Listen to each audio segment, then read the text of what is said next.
It's another beautiful day here at McKeon Park for some more Gatemen baseball alongside Cory Miller. I'm Josh Richardson here on the Gatemen pregame show. Wareham against Hyannis for the third time this season, and coming off of the win yesterday, Cory, Wareham's a team that's really been putting it together lately. 3 of the last 4 wins. They really have been in putting it together in all 3 facets, hitting, pitching, and defense. We saw it against Orleans, but the main difference last night, they really had to earn that win. They scored first, 2 runs in the first, but then Bourne battled back. They got runs in multiple innings to make it close. 4 separate 1-run innings. The Gatemen really had to earn that. Mike Mobbs has talked about extending that hitting all through 9 innings. The Gatemen did that. They needed to get the win. The defense put up just 1 error, and the pitching was solid. So in all 3 facets, they're really finding their groove at the right time. 5-4 win over the Braves. That was the 3rd contest of the season between Bourne and Wareham. It's the 3rd contest here tonight against Hyannis. And now you look at the last matchup, now back on opening day. Hyannis had the better of the Gatemen over in Spillane Field. But the last time these 2 teams were here,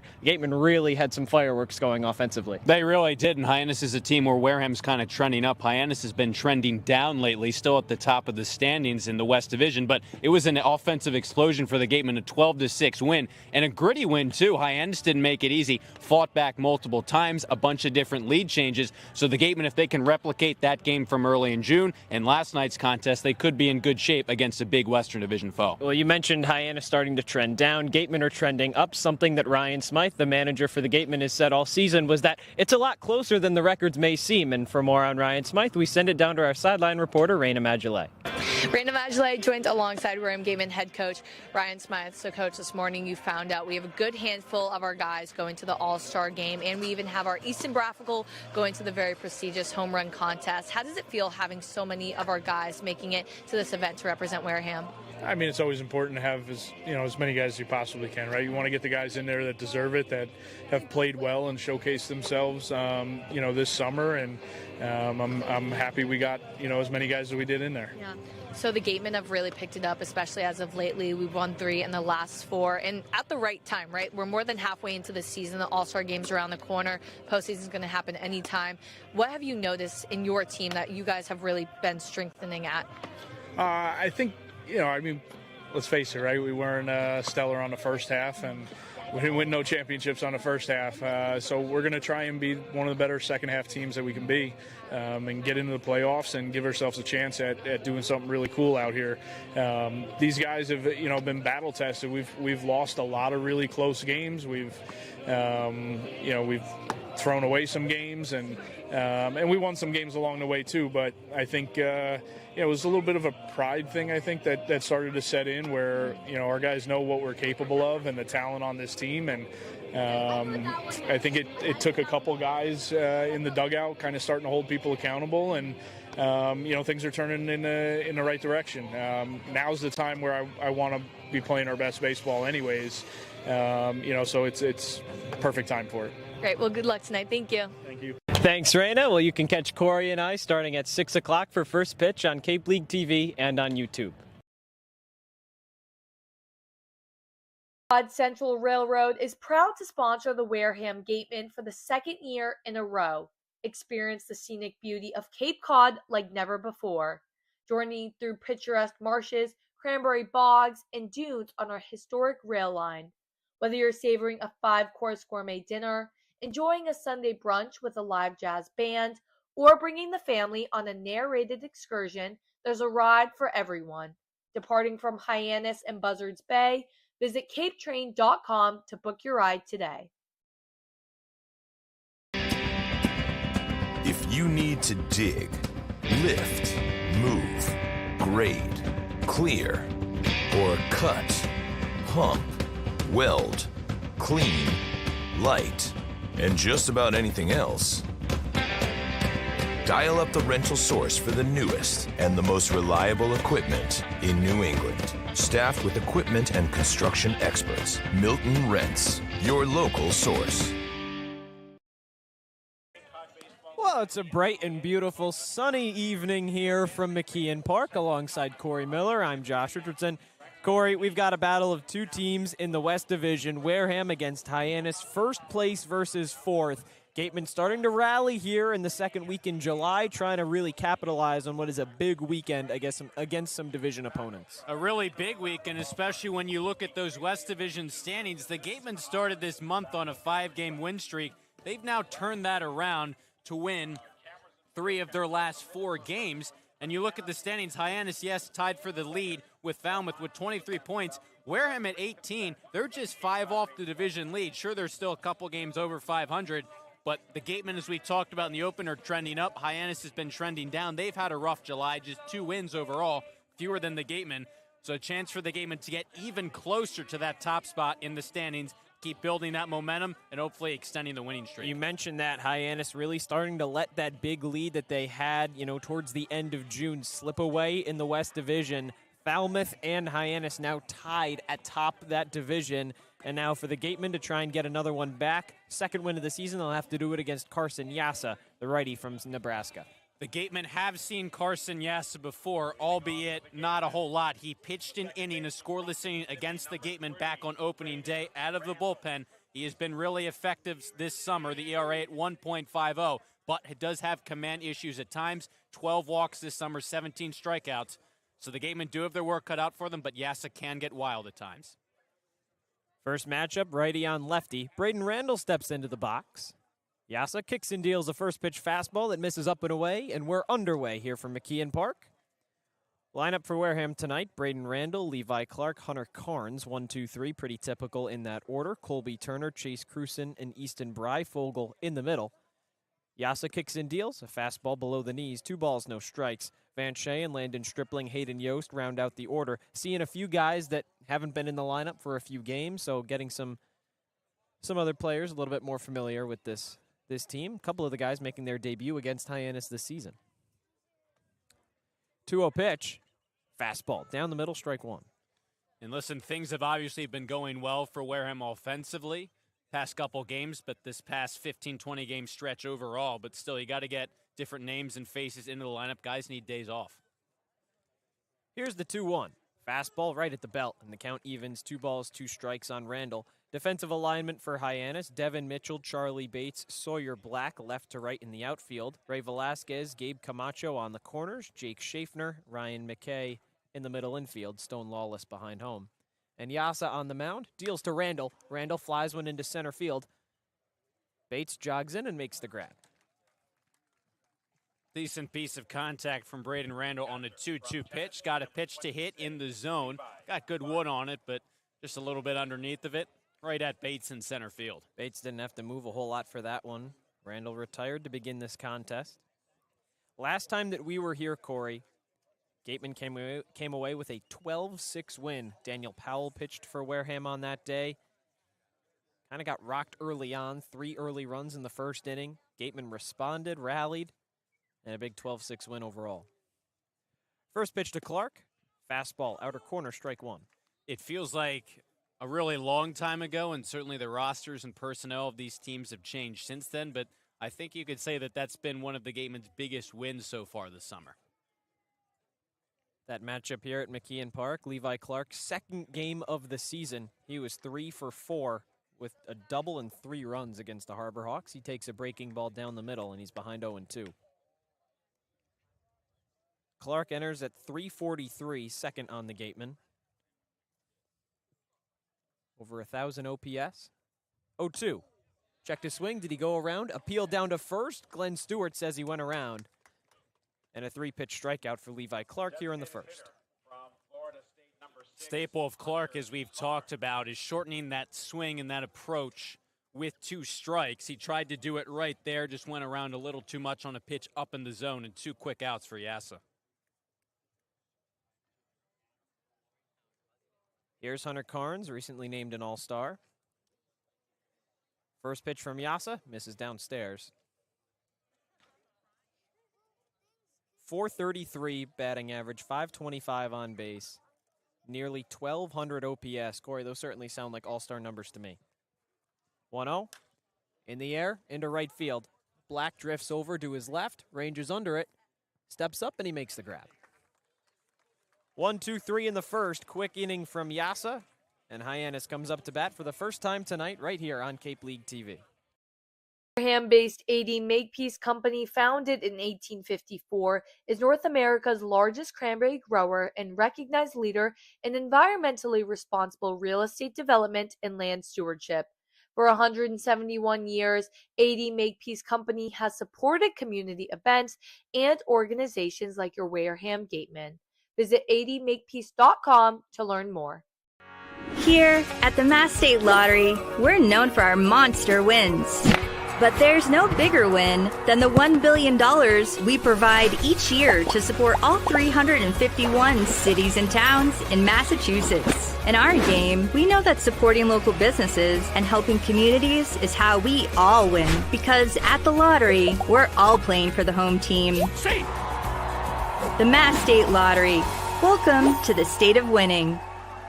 Legacy Insurance has been servicing Wareham and the surrounding areas since 1980. Call Legacy Insurance for all your insurance needs at 508-295-1315. Legacy Insurance, your hometown agency. As the sponsor of tonight's game, PCT Federal Credit Union is proud to root for the home team. We're thrilled to offer great rates on auto loans, home equity lines of credit, and so much more. Visit us on Cranberry Highway in West Wareham.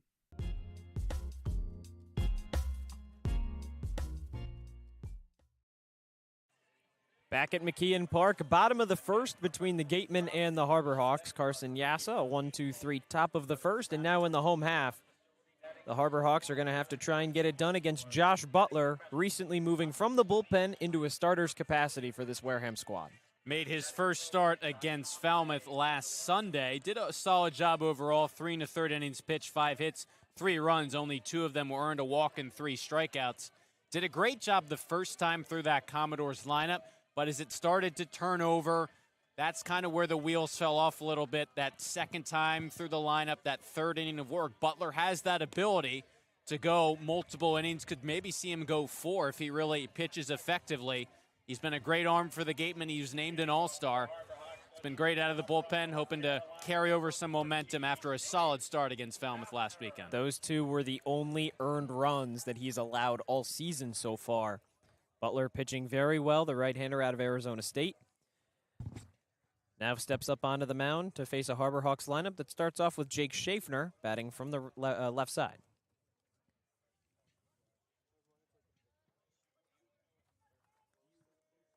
Butler kicks and deals his first pitch, fastball right down the middle. And this is a tough assignment for Butler. This Harbor Hawks lineup has continued to hit, first in the league in OPS and average. They score a lot of runs in the first inning, too. 0-1. Breaking ball misses outside. Following Schaffner, Jeff Luigi, designated hitter at second. Ryan McKay hitting third. Devin Mitchell, Gabe Camacho, Charlie Bates, 4, 5, 6. Lawless, Black, and Velasquez round out the order. Fastball gets away from Clark. It's 2-1.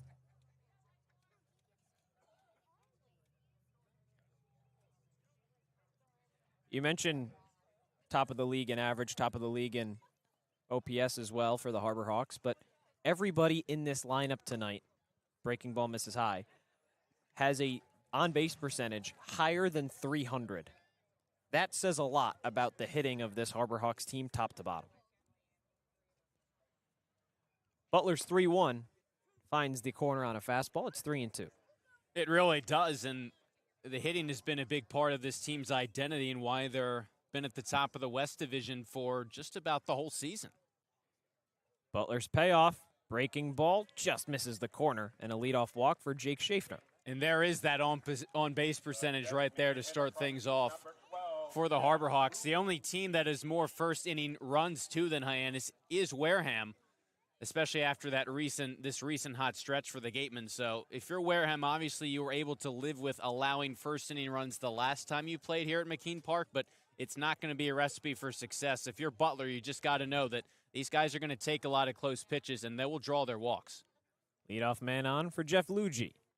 DHing tonight. First pitch, fastball misses below the knees, ball 1. Schaffner's on base, 463. Luigi's at 389. Not a whole lot of a drop-off. The only one that you could kind of put an asterisk behind is Devin Mitchell. He's only played 1 game, but he went 2 for 3. 1-0. Chopper over to short. Cheyenne's got a play over to second. Randall throws over to first in time. 6-4-3 erases the leadoff runner. 2 outs here in the first. Off the bat, it didn't look like they would have a great chance to turn 2. Loogie didn't get a bunch of that ball. Kind of a slow roller to Shane. Had to come in a little bit, but it just speaks to the turn by the Gatemen. Good job by Shane and Randall. Get rid of the ball quickly, and then Stripling at first base on the back end. A really nice stretch to get the out at first. Landon Stripling over at first. We've seen him at the other corner position in the infield. That's occupied by Colby Turner, Cheyenne, and Randall, 2 mainstays in the middle of this Gateman lineup, as well as the infield defensively. Pitch to McKay, misses downstairs. Outfield, Easton Breifogel, Hayden Yost, and Chase Cruson left to right. 1-0, fouled off and out of play. Levi Clark behind the dish. Hunter Carnes gets the day off defensively in a DH position. That rotating circus, you may call it, of catchers still kind of continues at this point. 1-1, fouled off again. Clark in left field last night. Carnes behind the plate. Now Carnes gets a day off, but he's played some outfield as well. Yeah, when you're a catcher, you get so much wear and tear over the course of the season. You really want to minimize that, and it's why we've seen that continuing in platoon. 1-2. Fastball. In for a strike. Dropped out of the glove of Clark. So it counts as a drop third looking, but a strikeout nonetheless. Throw over to first is in time, and that retires the side. Butler faces the minimum after the walk. Thanks to some help from his defense, it's still scoreless after 1 here on Cape League TV. At the Mass State Lottery, we know there's no bigger win than the $1 billion we provide each year to support all 351 cities and towns in Massachusetts. Now that's how we all win. The Mass State Lottery. Welcome to the state of winning.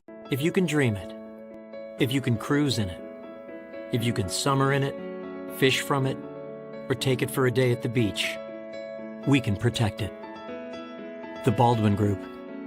Protecting the possible.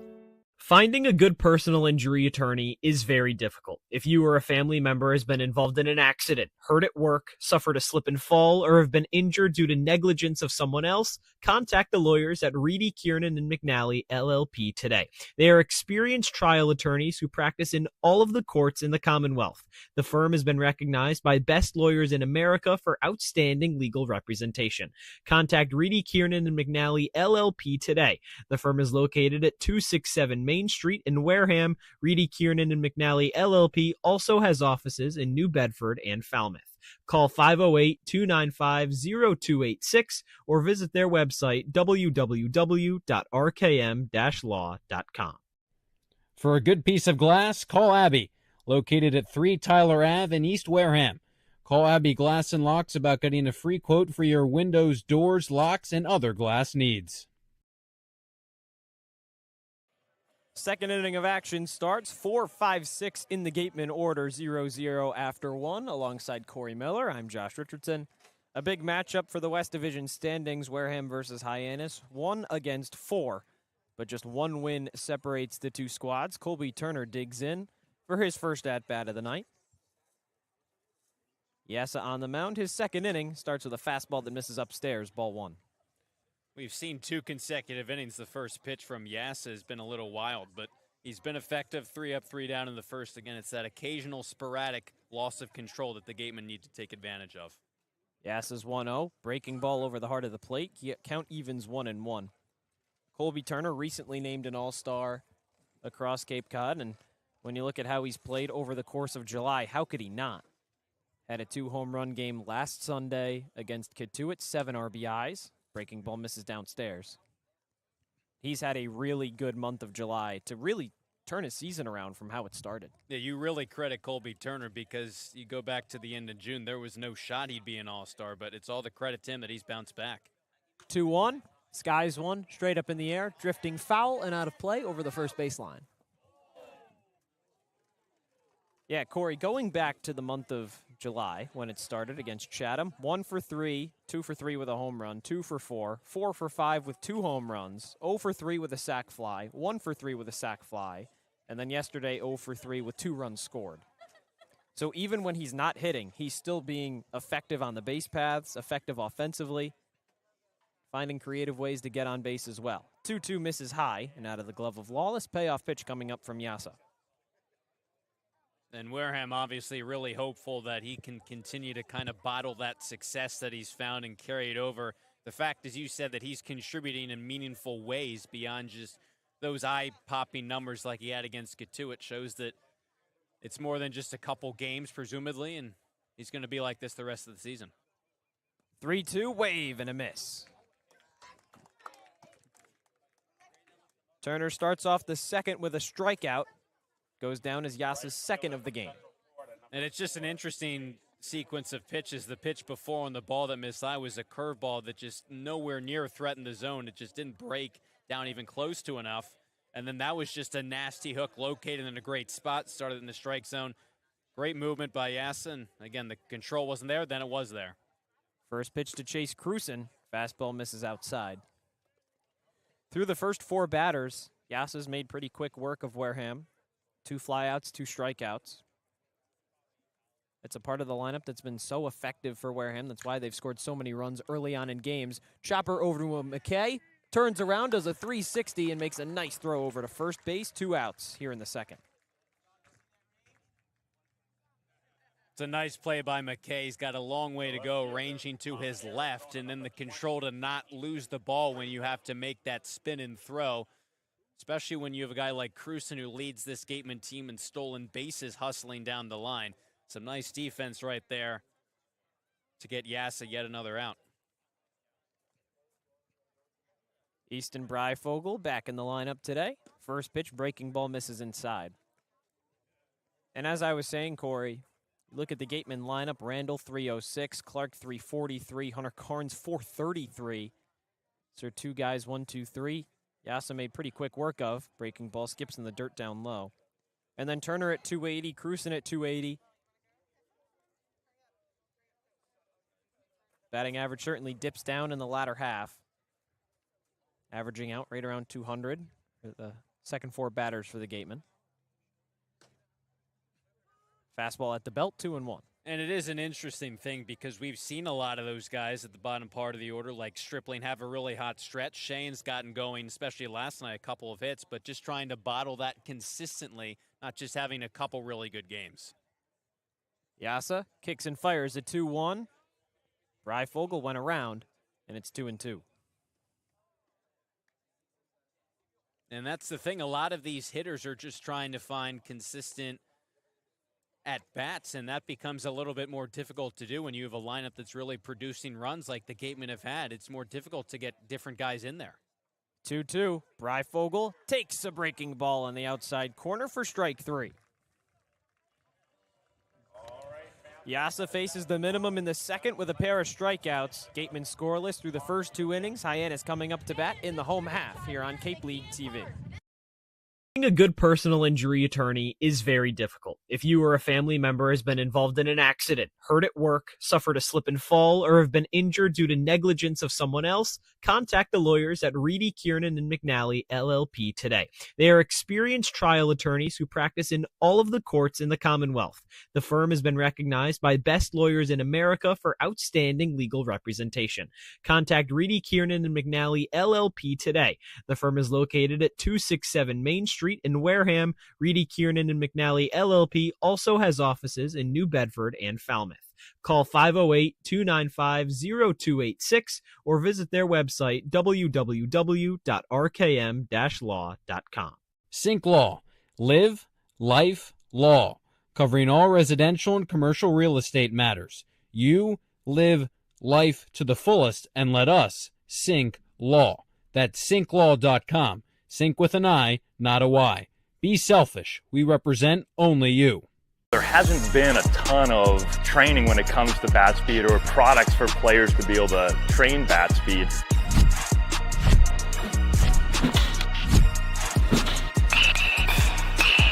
You can improve your bat speed and reach your goals working 10 to 15 minutes a day on this a couple of times a week. That's a no-brainer for every player.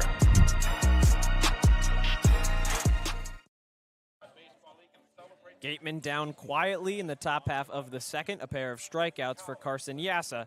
And now Hyannis trying to take the lead for the first time tonight, 0-0, heading into the bottom half of the second. Alongside Cory Miller, I'm Josh Richardson. Cory, Josh Butler made quick work in the first inning. had some thanks to his defense as well. Jake Schnafner with a leadoff walk. Jeff Luigi, 6-4-3 double play. Yeah, it's certainly, we're only through an inning and a half, but it kind of has the feel of a potential pitcher's duel the way these two guys have thrown thus far. First pitch, Devin Mitchell takes a fastball below the knees. Has to feel good for Butler on the mound especially. Going back to his last start, a contest when he gave up an unearned run, fastball misses inside. And overall in that contest, a week ago today, battle against Falmouth, Gatemen recorded 7 total errors. Certainly not the best defensive performance for Wareham this season.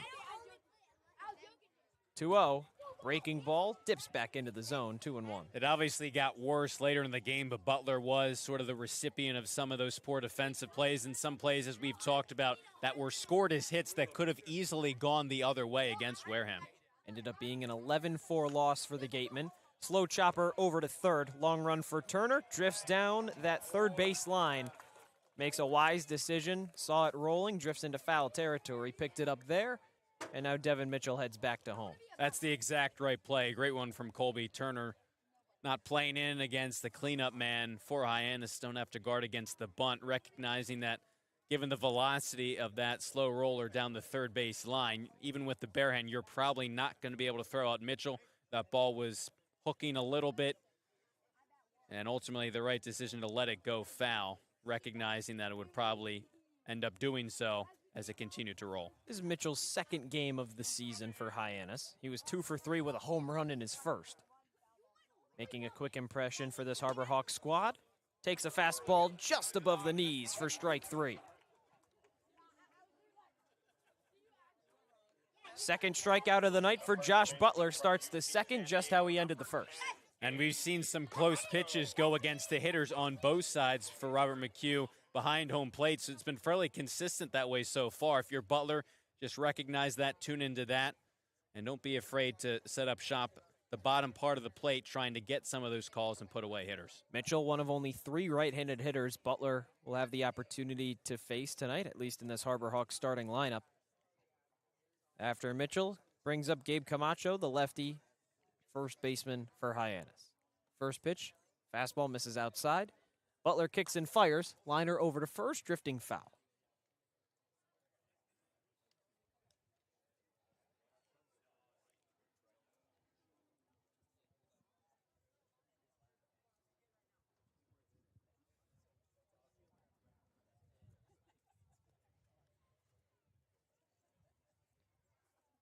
One from Butler. Fastball just misses downstairs, 2-1. He's done a nice job of mixing and matching his pitches so far here tonight, just trying to locate them right there. 2-1, way up and away. And a nice stop there from Clark behind the plate. 3-1. Camacho plays collegiately at UC San Diego. Just finished up a .307 campaign, over 1,000 OPS, 12 doubles, 7 home runs. Walked 23 times as well. 3-1, breaking ball dips back inside, and it's 3-2. A lot of these Harbor Hawks hitters, when they've gotten into hitters' counts, they've taken a lot of close pitches, especially there. Camacho looked like taking all the way, and Butler has found the strike zone then. Payoff pitch from Butler into right field. That's cranked all the way to the wall. Cruson looks up, drifts under, and he makes the grab. Cory, for a second, that one looked long gone. Wind might have taken that back into the park. And Chase Cruson with a nice grab to pull that back in. 2 outs here in the second. It is a little breezy here in Hyannis tonight. You saw Cruson tracking back. Went just about right in front of the wall, then had to take, as you said, those last few steps in. And off the bat, certainly a chance to leave the yard. McKeon Park, not the largest confines these teams playing across the Cape, but Butler gets a big second out of the inning. Brings up Charlie Bates, the lefty in center field tonight. Takes a breaking ball outside, dips out of the glove of Clark. It's 1-0.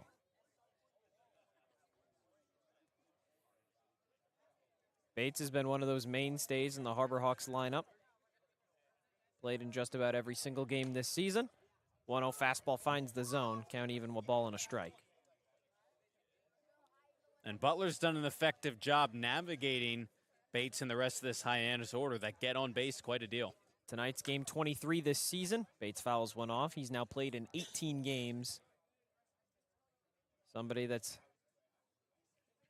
certainly made a nice impression over the first half of the season, hitting .255. Yeah, we saw him back on opening day, too, with the Harbor Hawks playing shortstop out in center field tonight. So as there's been a lot of roster changeover, Bates has been one of the consistent guys that has stayed with the team, and as you mentioned, really is a consistent force for them. Bates was 0 for 3 in that contest on opening day. 1-2, breaking ball, got him looking. 2 strikeouts in the second for Josh Butler, and this one's still scoreless heading into the third. Gatemen trying to take advantage here on Cape League TV.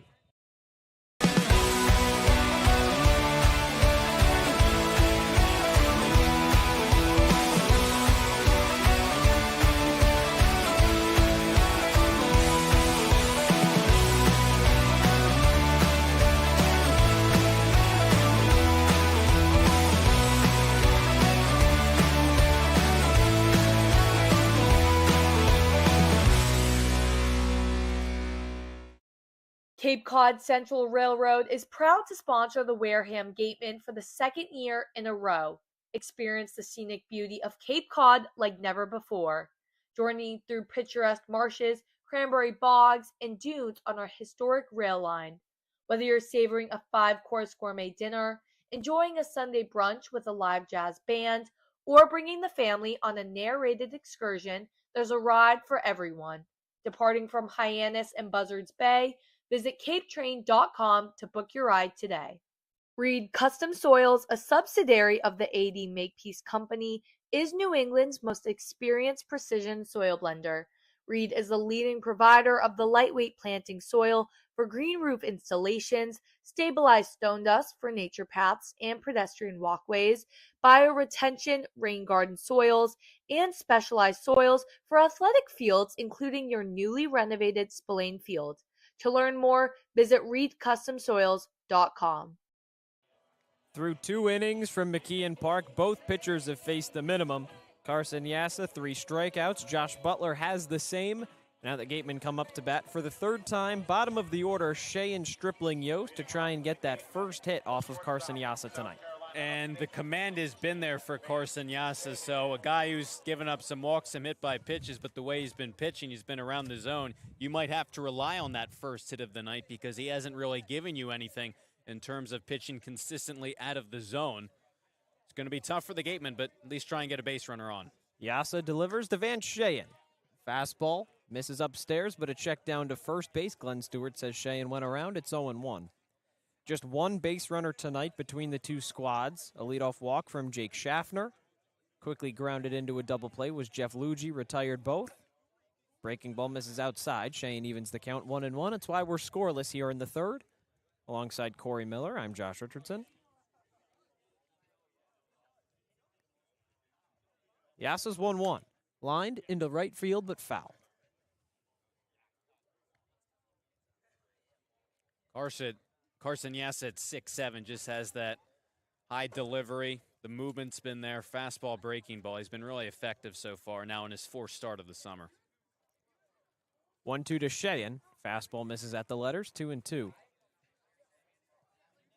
Sheyen 2 for 3 with a walk against Bourne yesterday, part of that 5-4 win over the Braves. Raised his batting average up to 200 even on the season. Trying to get that bat hot. 2-2, breaking ball, swing and a miss. 4 early strikeouts for Carson Yassa. And now Landon Stripling gives it his first go. Yeah, and against the guy in Shane, as you said, swinging a hot bat last night. Got on base 3 times. Just a nasty breaking ball. Starts it in a great spot, just dips right into the bottom part of the zone. Really tough for a hitter to pick up unless he really stays with it and recognizes it. First pitch to Stripling, fastball on the outer corner. Not a whole lot of experience for Stripling against the Harbor Hawks this season. I mentioned Easton Breifogel, his first game, struck out looking to end the second. Fastball misses at the foot. Stripling has had just one at-bat against the Harbor Hawks. It was back on opening day in a pinch-hitting role. It was 0 for 1.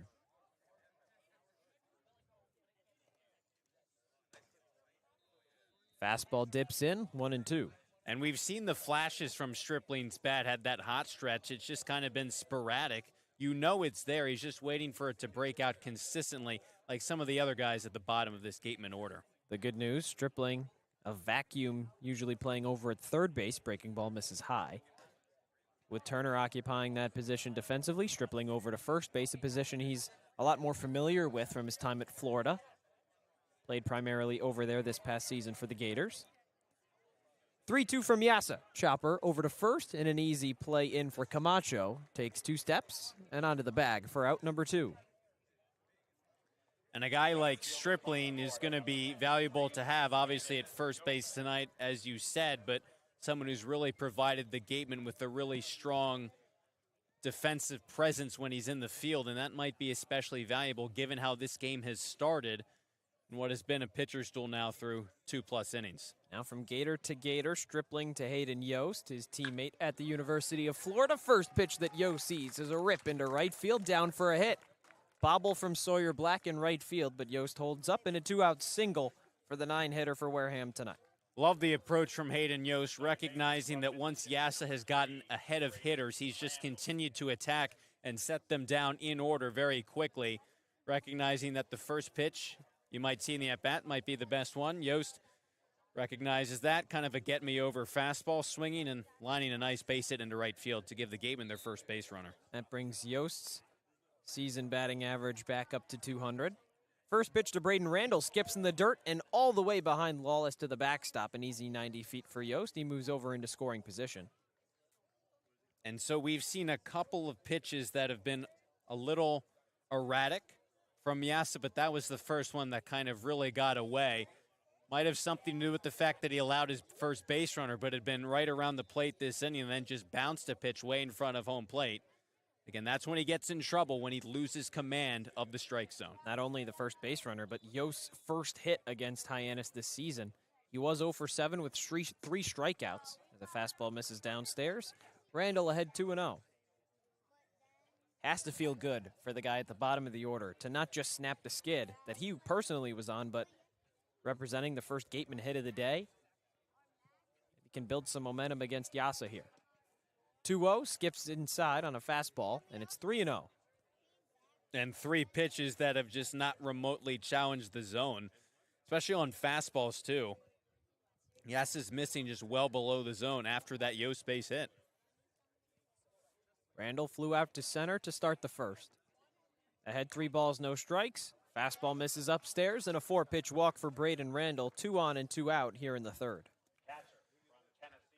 Randall didn't get anything to swing at that at-bat, and good job, good plate discipline to recognize that Yassa's control wasn't there. I know right now if you're the Gateman you have 2 outs, but I think this is a big spot early because Yassa has lost his control a little bit, and if he gets out of this inning with a clean slate then coming back in the 4th, he might regain that control. So try and take advantage of it while it's here when he's struggling to find the plate consistently. You mentioned control could be an issue earlier on in this contest. Breaking ball misses upstairs to Levi Clark. That's his 13th walk and now 16+ innings pitched. There's nobody you'd rather have up right here if you're the Gateman than Levi Clark. 1-0. Fouled off and into the netting. It's 1-1. Clark struck out in the first, but entered hitting .343 with an over 1,000 OPS. He's got 4 home runs on the season. Had a double against Bourne yesterday. He has been red hot for this Wareham team. Has 2 on and 2 outs here. 1-1 count. Breaking ball. Swing and a miss. He's been able to regain control of that breaking ball as Yassa the past 2 pitches. 2 big swings from Levi Clark on 2 good pitches. And talking through those stats, this is the guy you want up at the plate if you're the Gateman in these kinds of situations, and he's been really coming through as of late. Deep breath, look over at second, delivery to home for Yassa. Breaking ball, nips the corner, strike 3. Clark leaves 2 on, 1 in scoring position, and the Gatemen still scoreless after 3. Hyannis coming up in the home half on Cape League TV. Comes to protecting your home, car, or business, trust the team that's been covering our community for generations. For personalized coverage and service that you can count on, the choice is easy. It's Morse, of course. Visit morseins.com today. A-Plus repairs smartphones, game consoles, and computers. Get it done right the first time. Sports Turf Specialties has set the standard for high-quality natural grass athletic field construction. As a full-service athletic field construction company, we specialize in design, build, and renovation of native soil, modified soil, and sand-based athletic fields.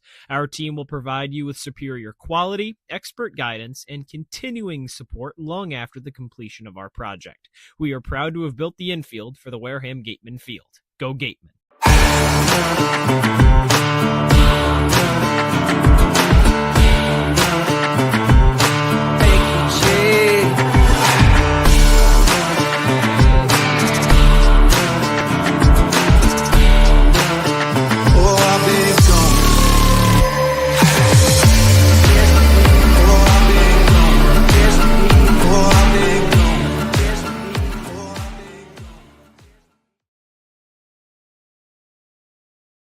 Gatemen finally broke through with a hit in the third, first of the night for Wareham. Left stranded after Levi Clark struck out looking. Brings up Hyannis in the home half of the third. Still scoreless here from McKeon Park alongside Cory Miller. I'm Josh Richardson. It'll be the bottom of the order for the Harbor Hawks. 7-8-9. Lawless, Black, and Velasquez facing Josh Butler, who's only had to see the minimum so far for the Harbor Hawks. He's really done an effective job of when he's gotten behind in counts, working back and either getting a strikeout or an out on the ground or in the air. So even when he's had to go up against the plate discipline of these Harbor Hawks hitters, he's fought back, he's pitched really well. Two righties sandwiching a lefty. First up, Lawless. Fouls one off down the first baseline and out of play. Lawless catching defensively tonight, enters at a .292 batting average, over an .800 OPS from Tennessee. 0-1, pitch misses downstairs. He went around, says Glenn Stewart, the first base umpire. It's 0-2.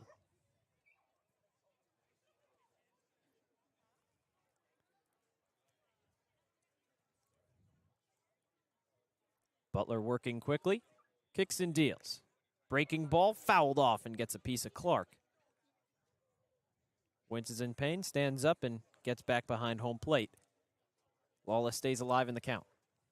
So it's a tough break when you're behind the plate as a catcher. You're getting ready to receive the pitch, and then that just slight foul tip changes the trajectory ever so slightly, but enough so where you can't get your glove on it. And this is why we talked about the Gatemen alternating their catchers. This is part of the reason, because of all those little nicks and bumps and bruises that they pile up over the course of a baseball season. Clark played in left field yesterday, behind home plate today. 0-2, rings in and hits Lawless on the shoulder. Butler loses him. Goes from 0-2 to hit by pitch. Leadoff man on first for Hyannis. Yeah, it looked like a breaking ball that he just kind of lost control of right there. Sailed way too far inside. And the past two breaking balls in that at-bat had really been two effective pitches by Butler. The check swing, which Lawless went around, and the foul tip off of Clark.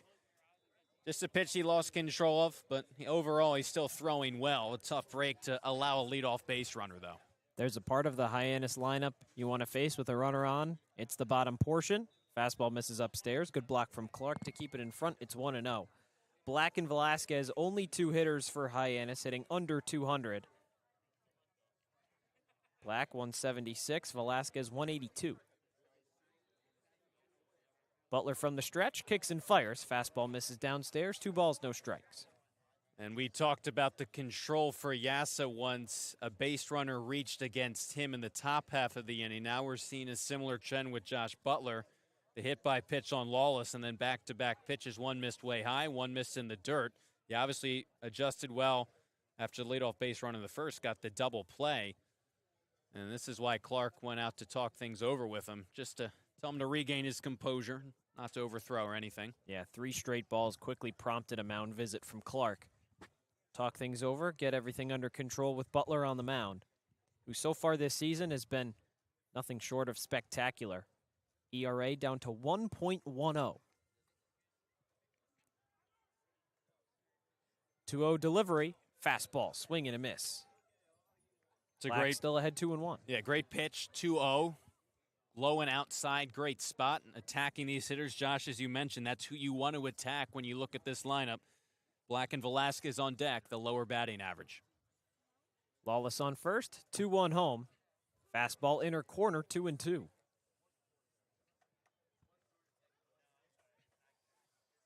Harbor Hawks still without the first hit of the night. Just 2 base runners have reached. Jake Schaffner to open up the first. Jeff Luigi behind him, quickly grounded into a 6-4-3 double play. Then Lawless hit by the pitch here. 2-2, chopped into right field and down for a hit past the glove of Stripling. Lawless stops at second. 2 on, nobody out for Hyannis here in the third. It's unfortunate that Butler was unable to get Black, given that he'd fought back really well after Clark went out to the mound to talk things over. 2 straight balls. Butler immediately bounced back, firing in 2 straight strikes. And now this is a tough spot. A good situation considering Velasquez is just a 182 hitter. You really want to go after him, given you have Schaffner and then Luigi at the top of the lineup, both hitting over 300 coming in, and then that is the second time through the order for Josh Butler. First pitch for Velasquez, tried to square up a bunt. Goes all the way north of the backstop into the press box. It's 0-1. I feel like almost every game we've been at this summer, there's been one of those bunt attempts that just hasn't gone the way that a normal bunt attempt should go. And it's funny for how often you see all of these guys practice it. I mean, every single time, ending off BP with a bunt attempt. Butler, long look at second, now deals home. Fastball misses downstairs, count evens a ball and a strike. And I'm not surprised to see Velasquez in bunt mode, given that this could amount to a pitcher's duel, that you have 2 runners on with no one out and the top of the order on deck. Obviously, didn't show bunt right there. See if he's swinging away on 1-1. Delivery home, fly ball into right field, slicing foul and out of play.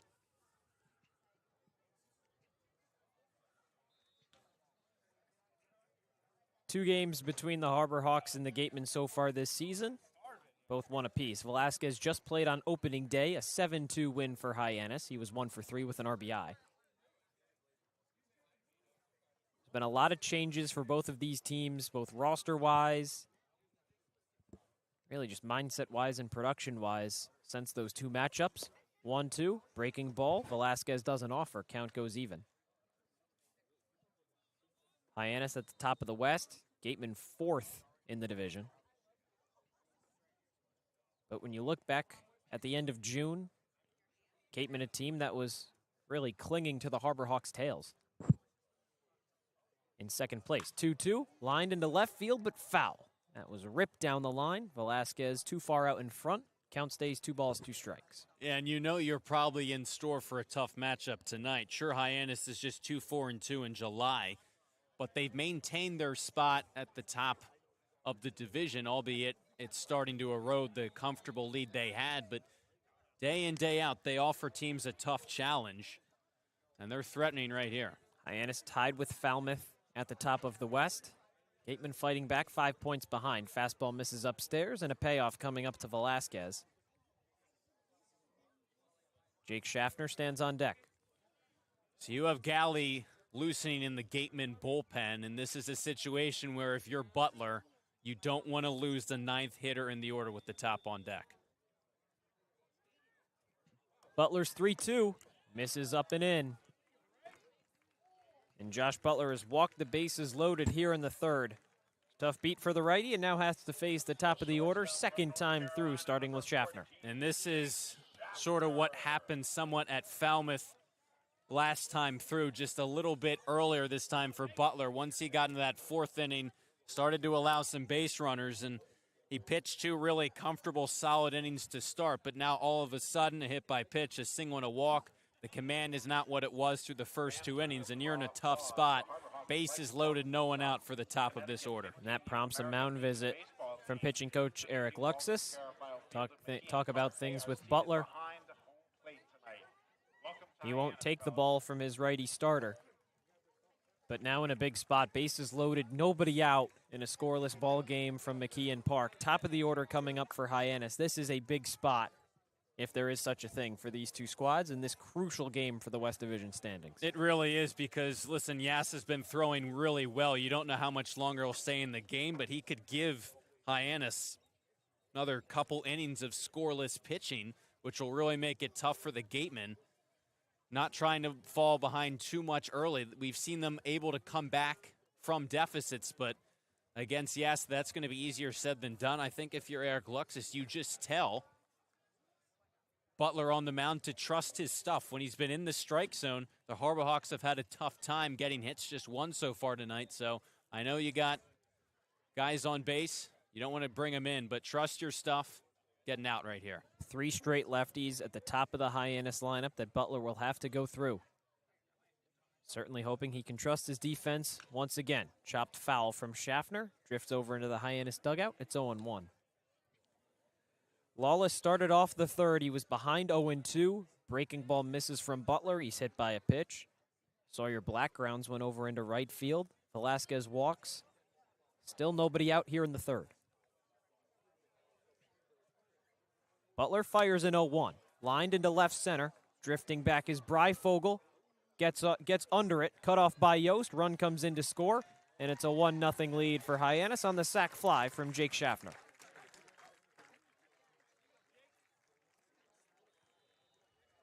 It scores a run, but I think it's a productive out if you're the Gatemen as well, because it keeps the other 2 runners right where they are. Only one in scoring position. Could have been a lot worse when you have a guy coming in at 3-13. It doesn't get any easier with Luigi right here, but still a big first out for Josh Butler, throwing a couple of strikes to Schaffner. Now, Luigi's already grounded into a double play back in the first, 6-4-3. He's got 2 on and 1 out with Hyannis leading 1-0. Butler's first pitch, fastball misses away. And the thing about those base runners also, it's all 3 of them came with 2 strikes. So Butler just not being able to put guys away. Obviously did so with Schaffner right there. Again, just trying to regain that consistent command of the zone. Black on second, Velasquez on first. Luigi at the plate. 1-0, misses away again. It's 2 balls and no strikes from Butler. Luigi entered hitting .333 and on base of .389. All 9 hitters for Hyannis tonight enter with an on-base percentage over 300. Certainly showcasing it. Velasquez at the bottom of the lineup. .313 on base. He already walked. Harbor Hawks can beat you 1 through 9. If the Gatemen aren't careful, it'll be the top of the lineup that does them in here. Butler fires. Fastball misses at the letters, 3-0.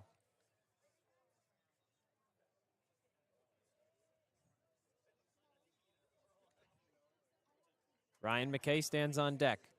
Struck out looking to end the first.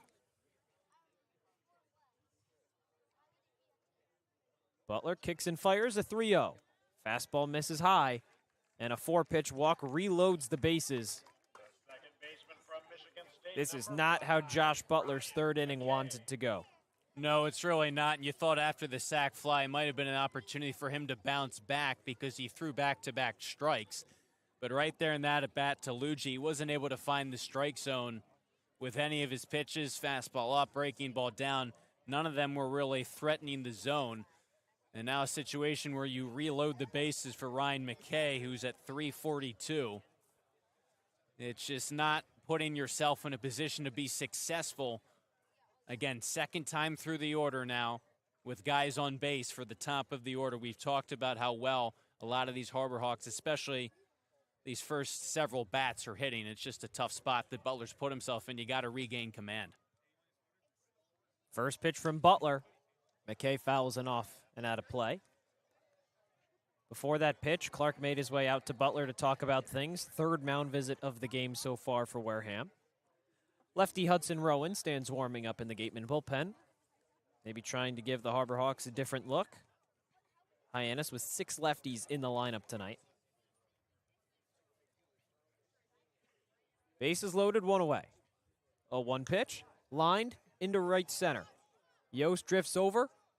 Called off by Cruson, he makes the grab. Tagging from third is Sawyer Black. Play at the plate is in time.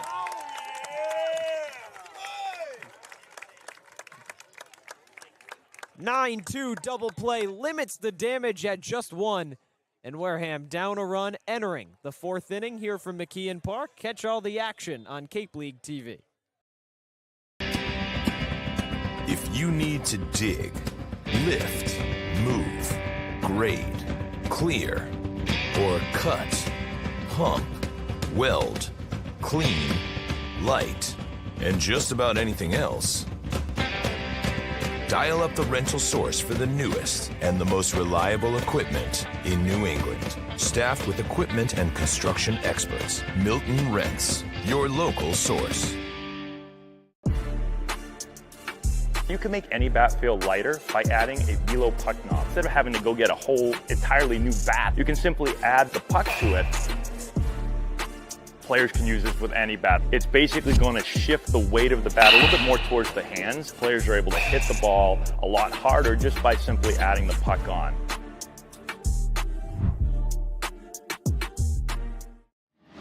Cape Cod 5 is proud to be the official banking partner of the Cape Cod Baseball League. Cape Cod 5 offers a broad range of financial products and services tailored for every stage in your financial journey. Reach out to us. We're here to help. Sports Turf Specialties has set the standard for high-quality natural grass athletic field construction. As a full-service athletic field construction company, we specialize in design, build, and renovation of native soil, modified soil, and sand-based athletic fields. Our team will provide you with superior quality, expert guidance, and continuing support long after the completion of our project. We are proud to have built the infield for the Wareham Gatemen field. Go Gatemen! Hyannis plates one in the bottom half of the 3rd, lead 1-0 here from McKeon Park alongside Cory Miller. I'm Josh Richardson. Gateman coming up to bat.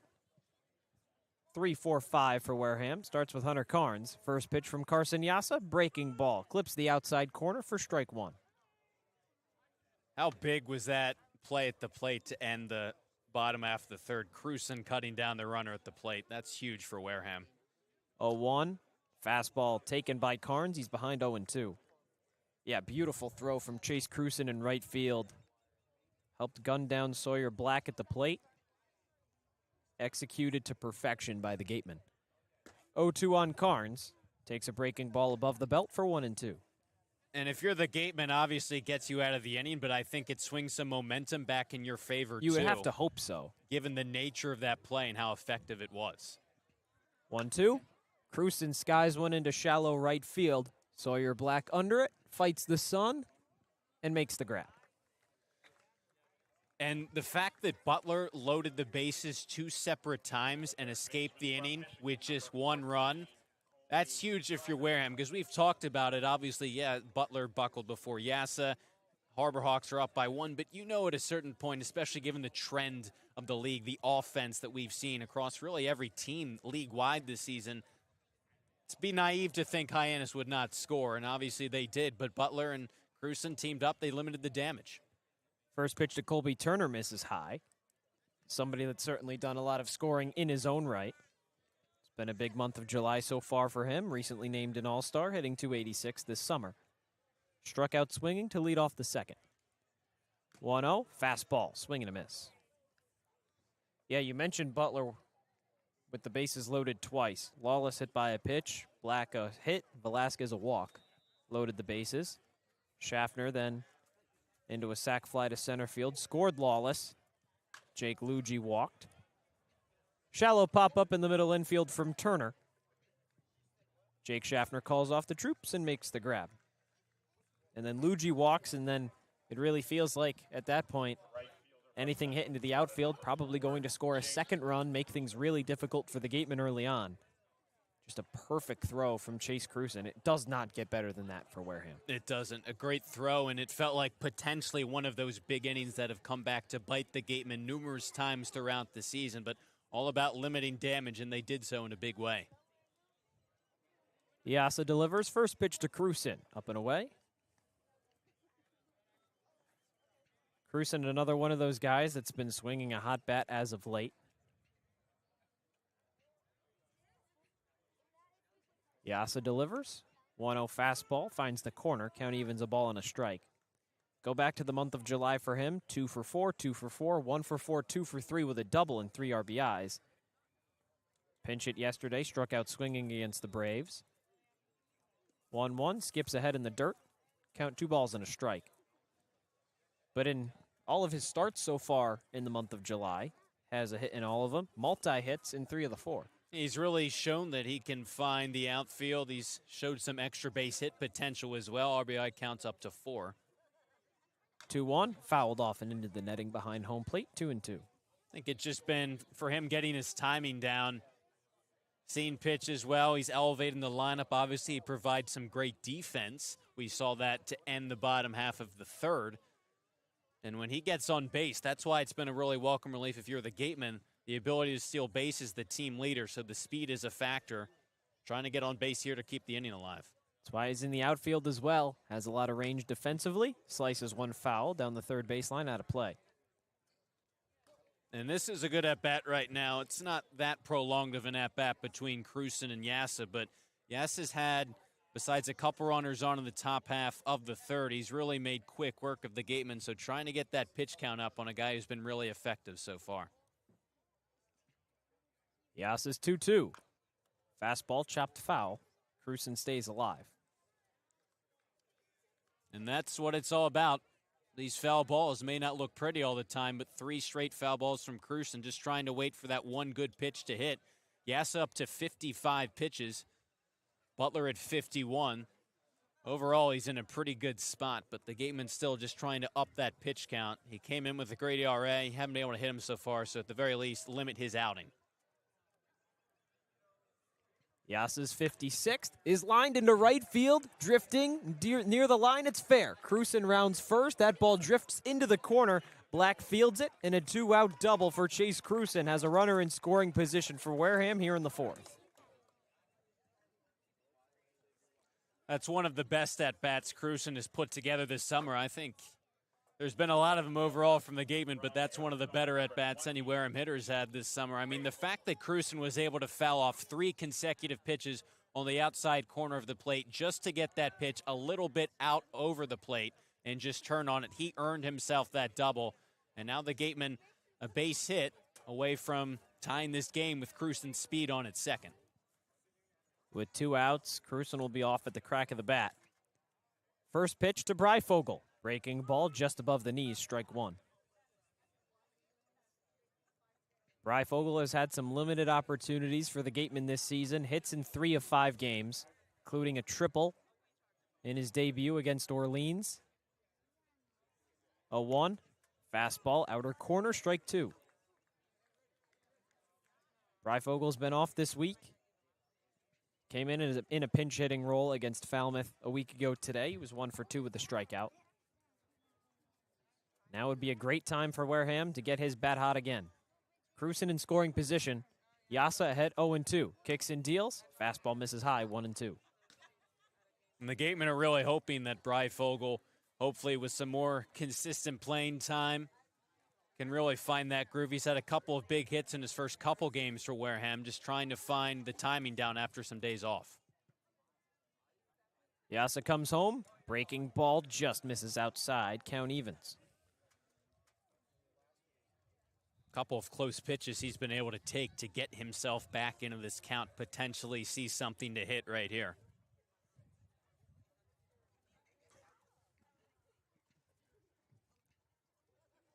Two. Swing and a miss. Breyfogle fooled on the breaking ball, and that retires the side.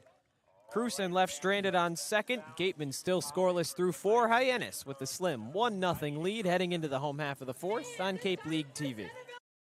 Wareham-based AD Makepeace Company, founded in 1854, is North America's largest cranberry grower and recognized leader in environmentally responsible real estate development and land stewardship. For 171 years, AD Makepeace Company has supported community events and organizations like your Wareham Gatemen. Visit admakepeace.com to learn more. Here at the Mass State Lottery, we're known for our monster wins. But there's no bigger win than the $1 billion we provide each year to support all 351 cities and towns in Massachusetts. In our game, we know that supporting local businesses and helping communities is how we all win. Because at the lottery, we're all playing for the home team. Safe! The Mass State Lottery. Welcome to the state of winning. Legacy Insurance has been servicing Wareham and the surrounding areas since 1980. Call Legacy Insurance for all your insurance needs at 508-295-1315. Legacy Insurance, your hometown agency. As the sponsor of tonight's game, PCT Federal Credit Union is proud to root for the home team. We're thrilled to offer great rates on auto loans, home equity lines of credit, and so much more. Visit us on Cranberry Highway in West Wareham. Gatemen leave a man stranded in the top of the fourth. Cruson left in scoring position. Josh Butler back on the mound for his fourth inning of action. Slim 1-0 lead for Hyannis. And really a tough break for Josh Butler. And it happened to his own detriment. Just the one hit allowed, left 3 on base. But when you only give up one hit and you have the bases loaded multiple times, you have to kind of feel like, okay, well, these guys aren't really beating me. I'm just beating myself. First pitch, fastball, misses below the knees. For Devin Mitchell, his second at-bat starts with a ball. Yeah, and that one hit, a bouncer through the right side, not hit particularly hard either. 1-0, big swing and a miss. Mitchell went chasing the fastball, count evens. And so if you're Butler, your defense bailed you out to end the third. Just reestablish control here to begin the bottom of the fourth. 2 Gatemen double plays so far tonight. 1-1, breaking ball, just at the belt, 1-2. Lawless hit by a pitch to start the third. Black the single, Velasquez walked. Bases were loaded, Jake Schaffner sacrifice fly. 1-2, sky high in the shallow infield. The shortstop Sheehan underneath it, and he makes the grab. Schaffner with the sac fly, Jeff Luigi walked. The bases went back loaded. Ryan McKay flew out to right field. Bullet of a throw home from Cruson. Black thrown out at the plate. Gateman escaped with just 1 run allowed. That's how we got to the score we're at right now. And if you can get through this inning 1-2-3, if you're Butler, you have to feel pretty confident about the position you've left the Gatemen in. First pitch to Camacho misses outside. You do. It's all about giving your team a chance to win the game. Yes, it's frustrating they haven't staked you out to a big lead like in other games. 1-0 fastball misses away. 2 balls, no strikes. But just down by run, Yasa came in pitching extremely well. The ERA came in under 2. That trend is held out, so it's not a huge shock, but you're only down by a run. 2-0, fastball inner corner, 2 balls and a strike. Butler's pitch count now moving up to 57. His season-long in innings is 4 2/3. That was out of the bullpen. Went 3 1/3 against Falmouth, his only other start of the year. 2-1, breaking ball misses away. So you have to think that with some guys warming up in the Gateman bullpen, any trouble he may face could be it for him. But even if he gets through, could be the last we see Butler today. High fly ball, deep center field from Camacho. Yost under it, and he makes the grab just a few steps in front of the warning track for out number 2. That sounded good off the bat. Camacho just hit it to the worst part in the ballpark to try and leave the yard in dead center field. Yost had some room out in front of the fence there. And you said it with Butler, this has kind of been around his range in terms of innings pitched and pitch count. And the Gatemen are aware of that, especially that last start against Falmouth. But he's been able to bounce back. You're seeing how effective he is when he's in the zone. Charlie Bates takes a breaking ball outside. And even though he got the out, that ball from Camacho was hit pretty hard. Only 379 to center field. It's at least what the marker says. Bates chops one foul down the third baseline. Could kind of feel the wind taking that one here right on the water from McKeon Park. Yeah, there's been a few off of Butler that have gotten close, one to right, one to center. Maybe at a different park they end up leaving. 1-1 in the air to shallow center field. Yost on a charge. Long run for him. Backhanded. Did he catch it? The ruling on the field is he did not. Yost campaigning that he did. Ryan Smythe out of his dugout to talk things over with Glenn Stewart, the first base umpire that was drifting over to see if Yost got a good jump on it. He slid, and he certainly made it a close play no matter what. He really did. The Gatemen fielders around him. Cruson was saying he called it. So Randall making that indication as well. A long run from Yost, but it was also a really delayed call. You have Stewart and Fitzpatrick, the umpires in the field. It's just sort of a tough spot because one of them needs to establish the fact that one of them is going to make the call. Kind of have some shadows out in the outfield. And it was a delayed call. We were waiting for that signal, but a really bang close play. Well, Yost didn't pop up with his glove immediately, and there's the call on the field. Safe, says Glenn Stewart. Yeah, unless Fitzpatrick got a better look at that, it's tough to overturn that, especially if the initial ruling was safe. There's not really a way, again, unless an umpire says, I got a better vantage point and I can tell definitively that Yost made that catch. And a tough break for Butler, because that time it wasn't loud contact, it was soft contact, 2-out base hit. And so far this season, Yost has had so many spectacular plays in center field. Runner goes, throw down from Clark at the play. Is in time. Guess ball don't lie. Nice delivery from Levi Clark. He catches Bates stealing, and that retires the side here in the fourth. Still a 1-0 Hyannis lead heading into the fifth on Cape League TV.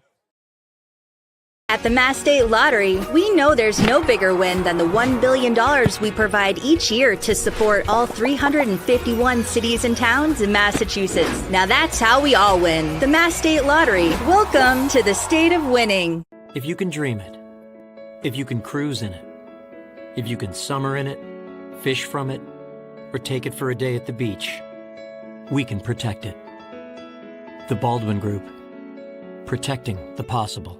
Finding a good personal injury attorney is very difficult. If you or a family member has been involved in an accident, hurt at work, suffered a slip and fall, or have been injured due to negligence of someone else, contact the lawyers at Reedy, Kiernan, and McNally, LLP today. They are experienced trial attorneys who practice in all of the courts in the Commonwealth. The firm has been recognized by Best Lawyers in America for outstanding legal representation. Contact Reedy, Kiernan, and McNally, LLP today. The firm is located at 267 Main Street in Wareham. Reedy, Kiernan, and McNally, LLP also has offices in New Bedford and Falmouth. Call 508-295-0286 or visit their website, www.rkm-law.com.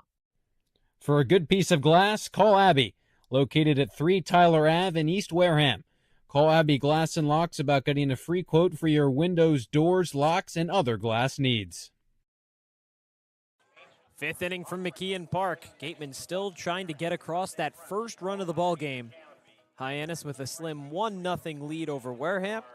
Alongside Cory Miller, I'm Josh Richardson. Carson Yassa back on the mound. His fifth inning of action starts. He'll have to do it against the bottom of this Gateman lineup.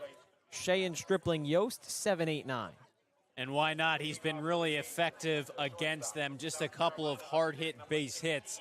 Wareham ideally starting with Shane. If you could get a base runner on to begin the inning against Yassa, potentially advance him either on a ball to the right side or a bunt, would put an early runner in scoring position for Wareham trying to tie this game up. First pitch to Cheyenne, breaking ball right at the knees for strike one.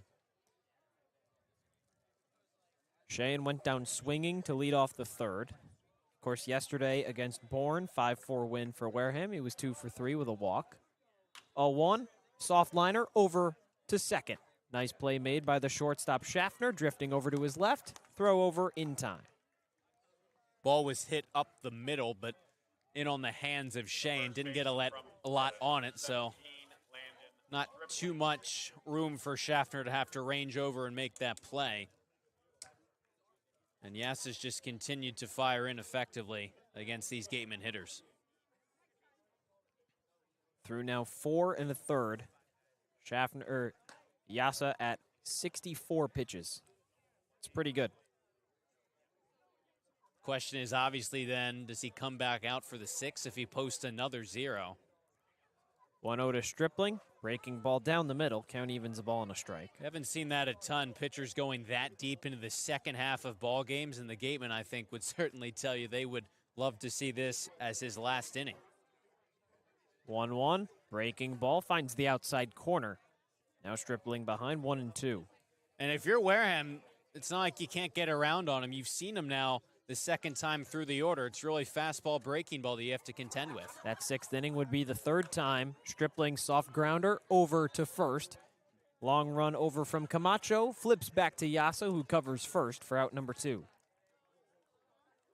And what's made Yasa so effective is his location on the breaking ball. That time, one that dipped down below the knees of Stripling, just pounding it into the ground, not getting a lot on it.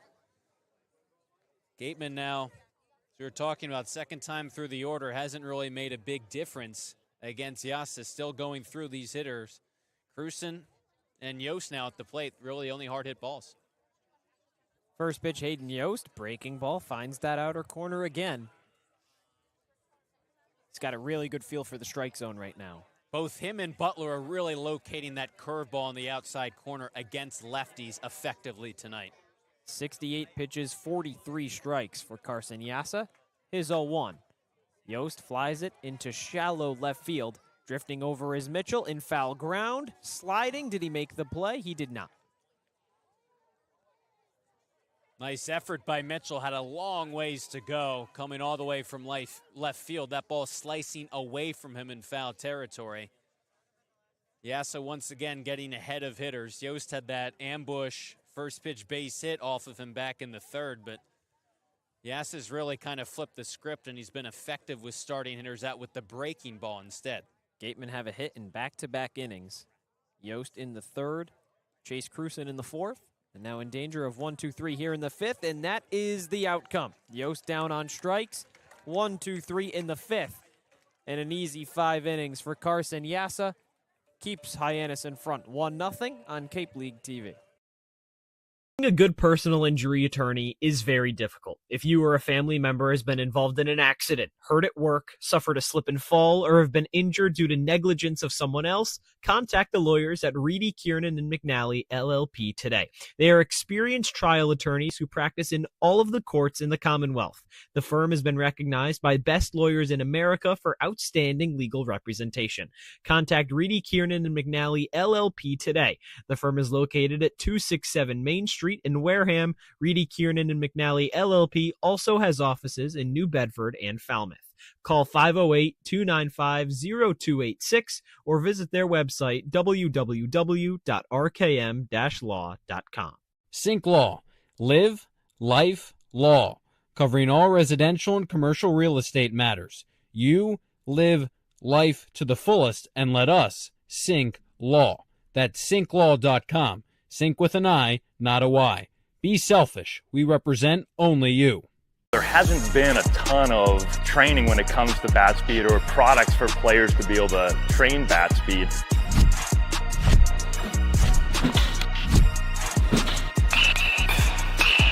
You can improve your bat speed and reach your goals working 10 to 15 minutes a day on this a couple of times a week. That's a no-brainer for every player. Bottom 5 from McKeon Park. Hyannis with a slim 1-0 lead over the Gatemen. And now to talk about someone who pitched a pretty good 4 innings for Wareham, our sideline reporter, Rayna Maggelet. Thanks, Josh. So this morning, the league managers all came together to discuss the roster for the CCBL All-Star Game happening on July 19th. Gateman starting pitcher Josh Butler was one of the Gatemen that was included on this roster for the prestigious game. The right-handed pitcher is a valuable asset to the Gatemen this summer, appearing in 5 games, now 6. Known for his reliability as a relief pitcher, he earned his first start opportunity on July 5th against the Falmouth Commodores and today. Back to you guys. Thanks, Rayna. Well, Josh Butler's night is done today. He ends at 4 innings, 2 hits, 1 run allowed, 3 walks, 3 strikeouts, gives way to the lefty Hudson Rowan. His first pitch missed inside on Stone Lawless, and now delivers a 1-0. Fastball down the middle, count evens a ball and a strike. And Josh Butler, yeah, he allowed the 1 run, but he has given his team a chance to win this game. They haven't been able to score anything off of Yasa, but it's just 1 run. Still a lot of baseball left to play. Butler's had a great summer so far for the Gatemen. Butler's ERA this summer now at 1.47. I'd say breaking that's ball skips in the dirt. Yeah, I would absolutely say so as well. His last appearance against Falmouth, first start of the year, gave up just 2 earned runs. His only 2 earned runs this summer. It's pretty impressive. Certainly gave the Gatemen a chance to come back and win this game. Not out of it by any sense of the word. Fastball misses outside. 3-1 for Hudson Rowan. Lawless was hit by a pitch to start off that third. That was the inning where Hyannis scored its only run. Sawyer Black followed it up with a single. Velasquez walked, bases loaded. Jake Schaffner hit a sac fly to center field, and a 5-pitch walk for Lawless puts him on first with nobody out here in the 5th. Rowan this season has been effective for the Gatemen, but what has bitten him has been control issues. 13 strikeouts, 11 walks. If he is locating, it is tough for hitters to often square him up.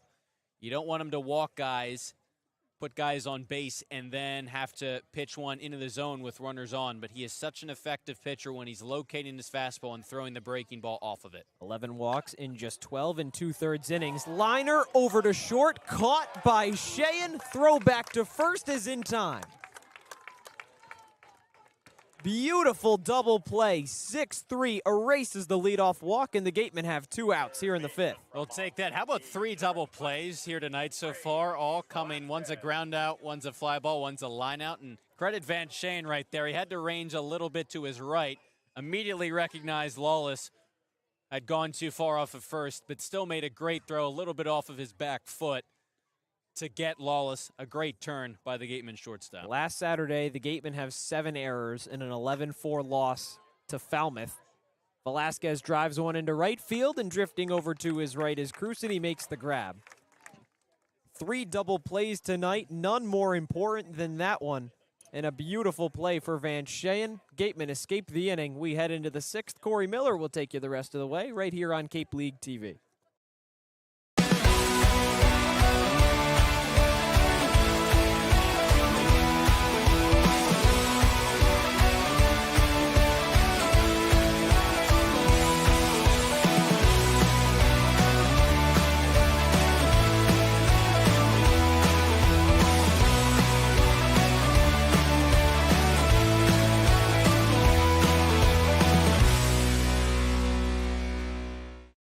Cape Cod Central Railroad is proud to sponsor the Wareham Gatemen for the 2nd year in a row.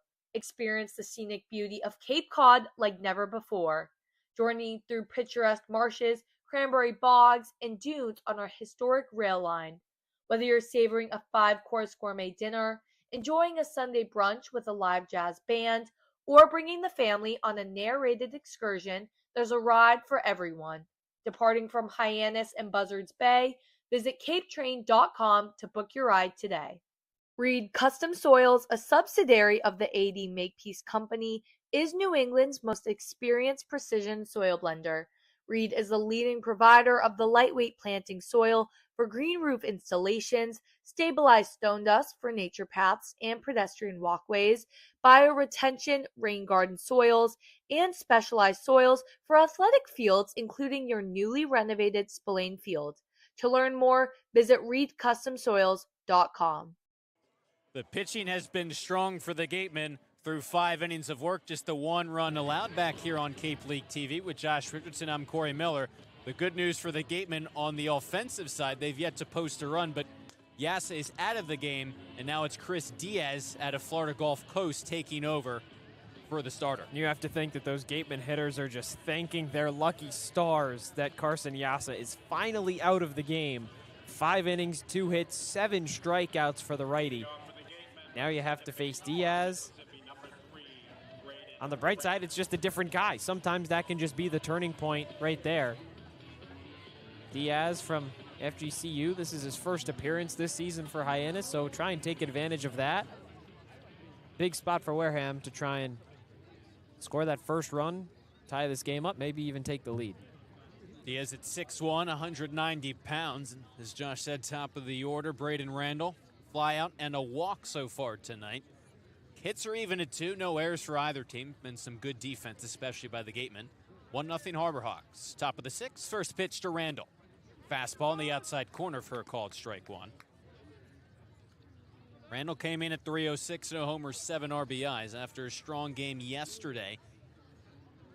Hitting 5th, yesterday back up to 1st, and this 0-1 pitch dips outside 1-1. And he's been moving around a lot in the Gatemen order. He's gone from 1st to 5th to 8th, 9th. And everywhere he's been very productive. That's why he's hitting .306 this summer. 1-1 pitch. Zips outside, and it's 2-1. Yassa continued his trend of strong starts, strong appearances on the mound. Preserved the 0 through 5 innings. 2-1 pitch to Randall. Flies it in the air to left field, slicing towards the line, but Mitchell has plenty of room in left. In fair territory, shades under it and makes the catch for out number 1. And you have to think, Cory, Hyannis has had certainly a lot more hard-hit balls than the Gatemen have tonight.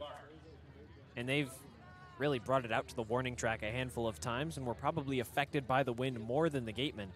But for a team that comes in right around that top of the league mark for total home runs by a team, you have to think that with the wind blowing in, it can be kind of difficult to shift your game into just keeping it on the ground, kind of just fighting through innings and just going base hit after base hit, station to station.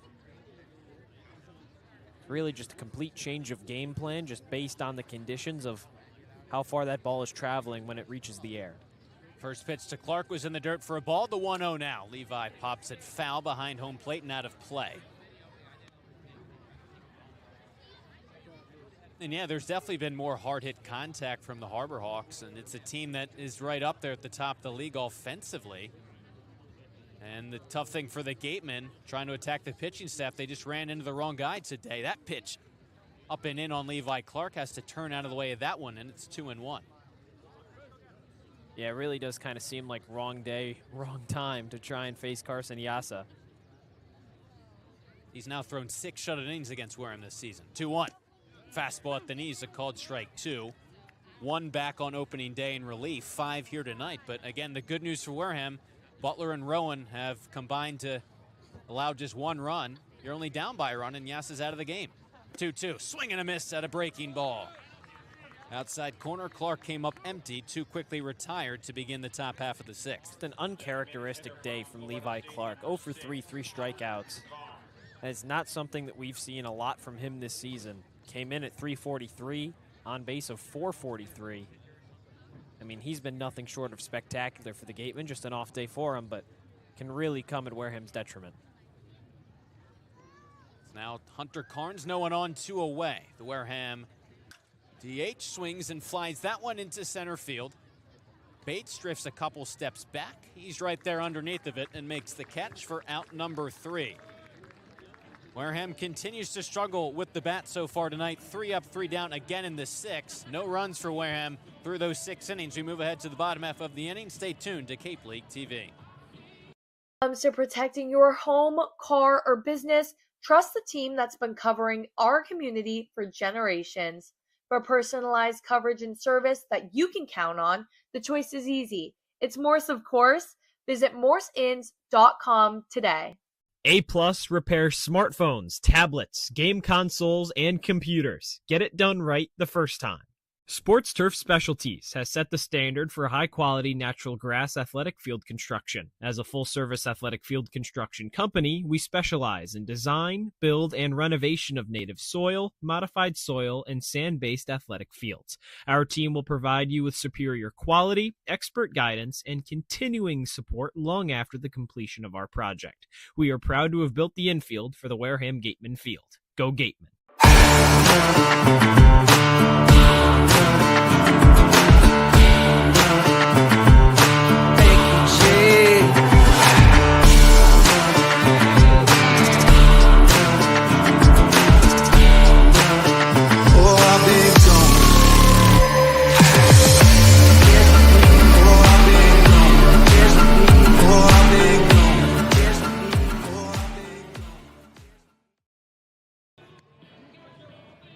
Pitchers duel here at McKeon Park, back here on Cape League TV with Josh Richardson. I'm Cory Miller. Hudson Rowan back out for his 2nd inning of work out of the bullpen.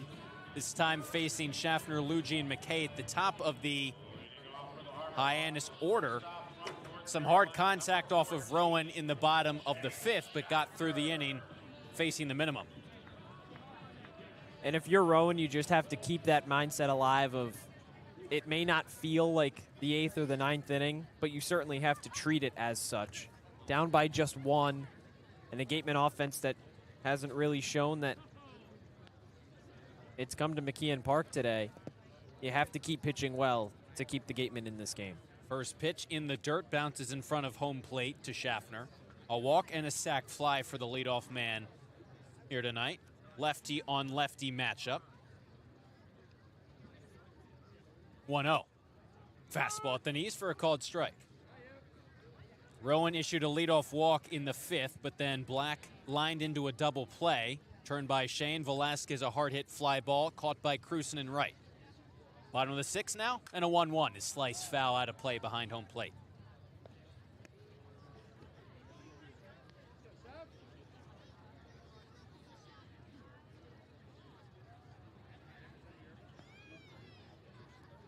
Last time Rowan pitched was last weekend against Cotuit, and a rough outing for him.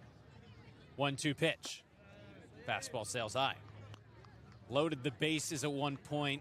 A lot of free passes after he'd been pitching well, then allowed a grand slam. It didn't ultimately matter as Wareham plated 16 runs, but tough outing for the lefty who's been effective for Wareham. A 2-2. Misses high and outside. Count goes full. And up until that, he was pitching really well. He had the 2 outs, gave up a couple walks. Jack and Tilly hit the grand slam into right center, kept the game alive. Ball count pitch. Popped into left field. Brayfogle barely has to move for it. Makes the grab, and there's one retired in the last of the 6th.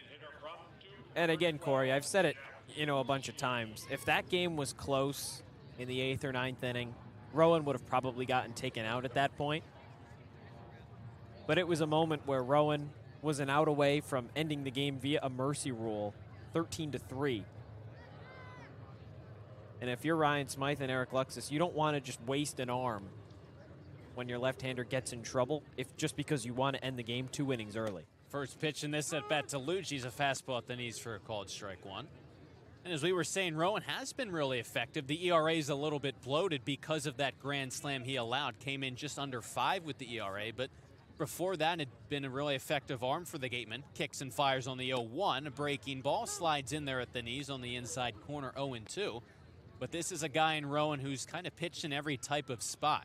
His team's up by a lot, down by a lot, and then in these close games as well. His team down by a run in the last of the 6th. No one on, and the 0-2 pitch from Rowan. Soft chopper back up the middle. Shane ranging over the bag, throwing off balance in time. Another nice play by the shortstop to retire Luigi. Every game, I am just more and more impressed by the defense from Vance Shayen at shortstop. Whether it be him, Braden Randall at second when Landon Stripling gets action over at third. I mean, yeah, the 7 errors, I get it. It happened once against Falmouth, but overall, this team has been so solid defensively, and it starts with that middle infield. Another nice play. First pitch in this at-bat, another lefty. It's Ryan McKay who takes a fastball low for ball 1. And you mentioned how Rowan had been performing before that contest against Cotuit with the grand slam. He had only allowed 3 earned runs up to that point in 5 different appearances. Here's a line shot into left field. Brayfogle started out, now coming in. He makes the grab. Nice catch on the run for out number 3. 3 up, 3 down for Hudson Rowan. He's faced the minimum through his 2 innings of scoreless relief work. Gatemen still down by just a run. We move ahead, getting late here at McKeon Park. Top of the 7th, 1-0 Harbor Hawks. If you need to dig, lift, move, grade, clear, or cut, pump, weld, clean, light, and just about anything else, dial up the rental source for the newest and the most reliable equipment in New England. Staffed with equipment and construction experts, Milton Rents, your local source. You can make any bat feel lighter by adding a velo puck knob. Instead of having to go get a whole entirely new bat, you can simply add the puck to it. Players can use this with any bat. It's basically going to shift the weight of the bat a little bit more towards the hands. Players are able to hit the ball a lot harder just by simply adding the puck on.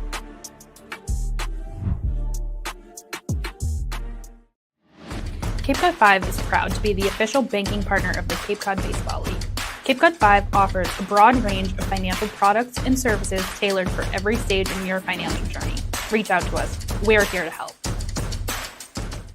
Sports Turf Specialties has set the standard for high-quality natural grass athletic field construction. As a full-service athletic field construction company, we specialize in design, build, and renovation of native soil, modified soil, and sand-based athletic fields. Our team will provide you with superior quality, expert guidance, and continuing support long after the completion of our project.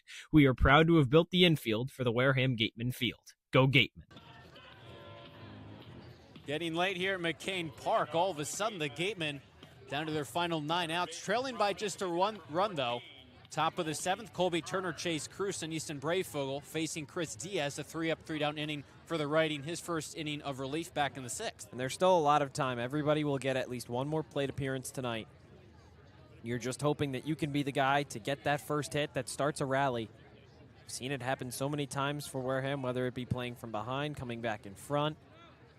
Yesterday, it was they were in front and got some insurance. They've come up in big spots a lot of times this season. First pitch, chopper back up the middle. Sliding stop by Schaffner. Throws to first on a hop. Dug out by Camacho. The Gatemen needed a hit. It looked for sure like that ball was going to get through.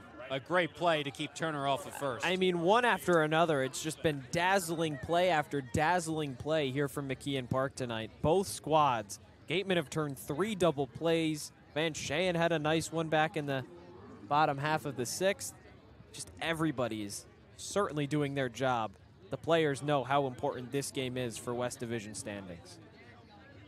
Now it's Cruzen. The wind in the pitch. Fastball in there for a called strike 1. Obviously an important game, and lockdown defense has been a theme, as you mentioned. Sort of been uncharacteristic of the Gatemen to not score a lot of runs based off the recent games. An 0-1 pitch. Cruzen slices it straight back to the backstop. But certainly it was reasonable to expect that Wareham is not going to score the amount of runs they have in their past 3-4 games every single contest the rest of the month. But obviously weird to see a 0 through 6 innings so far. Now an 0-2 pitch to Chase Cruzen.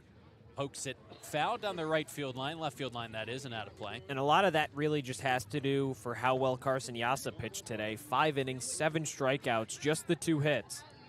And Chris Diaz has picked up right where he left off. It's tough to hit when there's a lot of good pitchers on the mound. Diaz is 0-2 again, swing and a miss. At the top of the zone, Cruzen comes up empty. Second strikeout for Diaz, and there's 2 away in the 7th. That's 9 strikeouts tonight for the Gatemen. 9 of 22 at-bats. It's a pretty high clip. It's one thing to, get out when you put the ball in play. Defense has to make a nice one. Colby Turner had that happen to him to start off the inning, but it's another to just concede strikeouts. Brayfogle sends that first pitch foul down the left field line, and it does feel like Wareham has run into some good pitching tonight, and that's where it's come in so huge that their staff is combined to limit Hyannis to just the run on their side. An 0-1 now. Breaking ball. Again, slice foul out of play overneath the third base Hyannis dugout. Brayfogle has struck out twice tonight, once looking, once swinging, back in the lineup after a couple days off playing in left field tonight. Diaz, in his first appearance this summer out of Florida Gulf Coast, has been effective now through an inning and 2/3. His wind and pitch on the 0-2. Brayfogle spoils it, fouls it straight back off the netting behind home plate.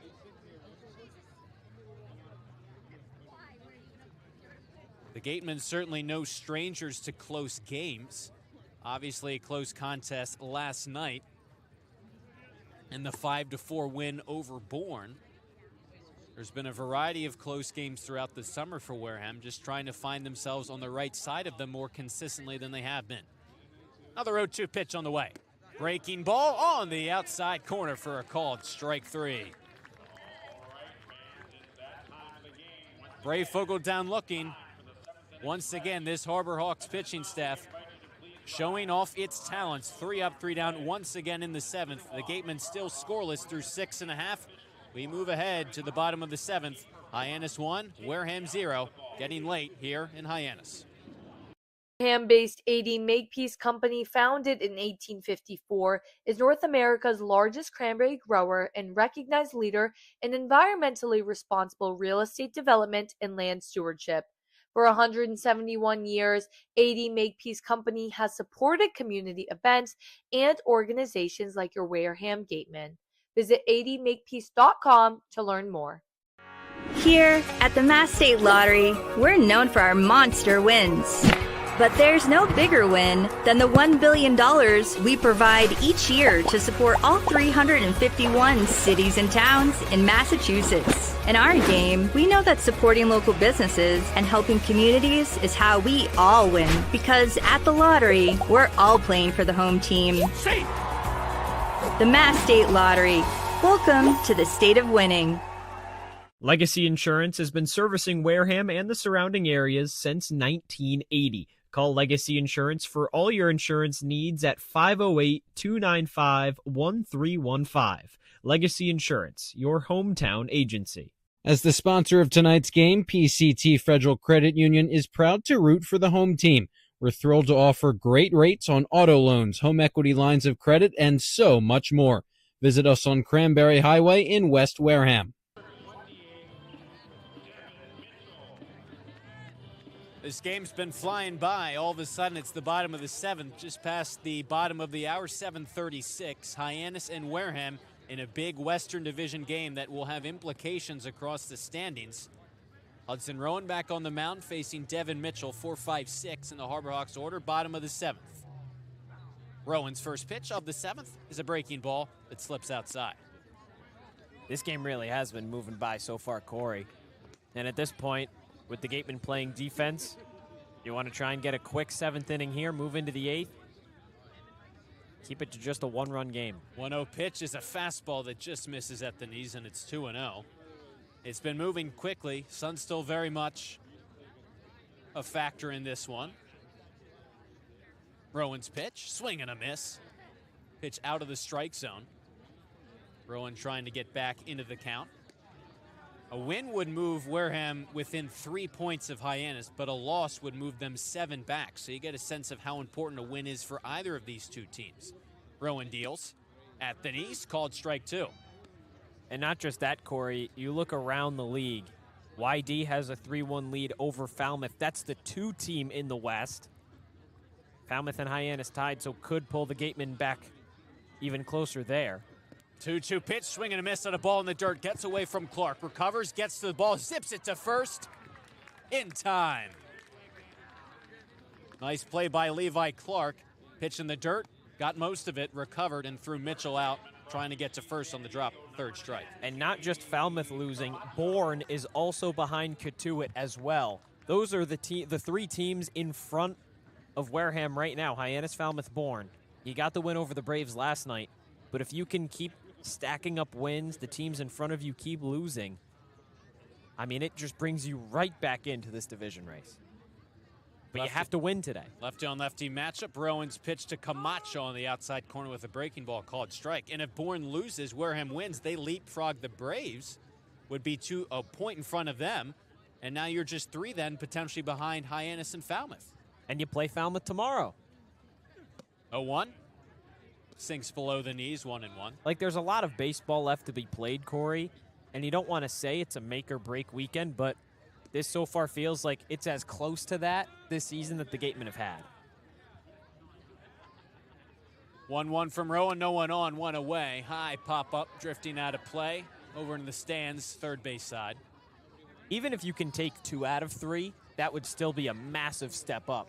Means you only drop 2 games throughout the course of this 5-game slate during the week.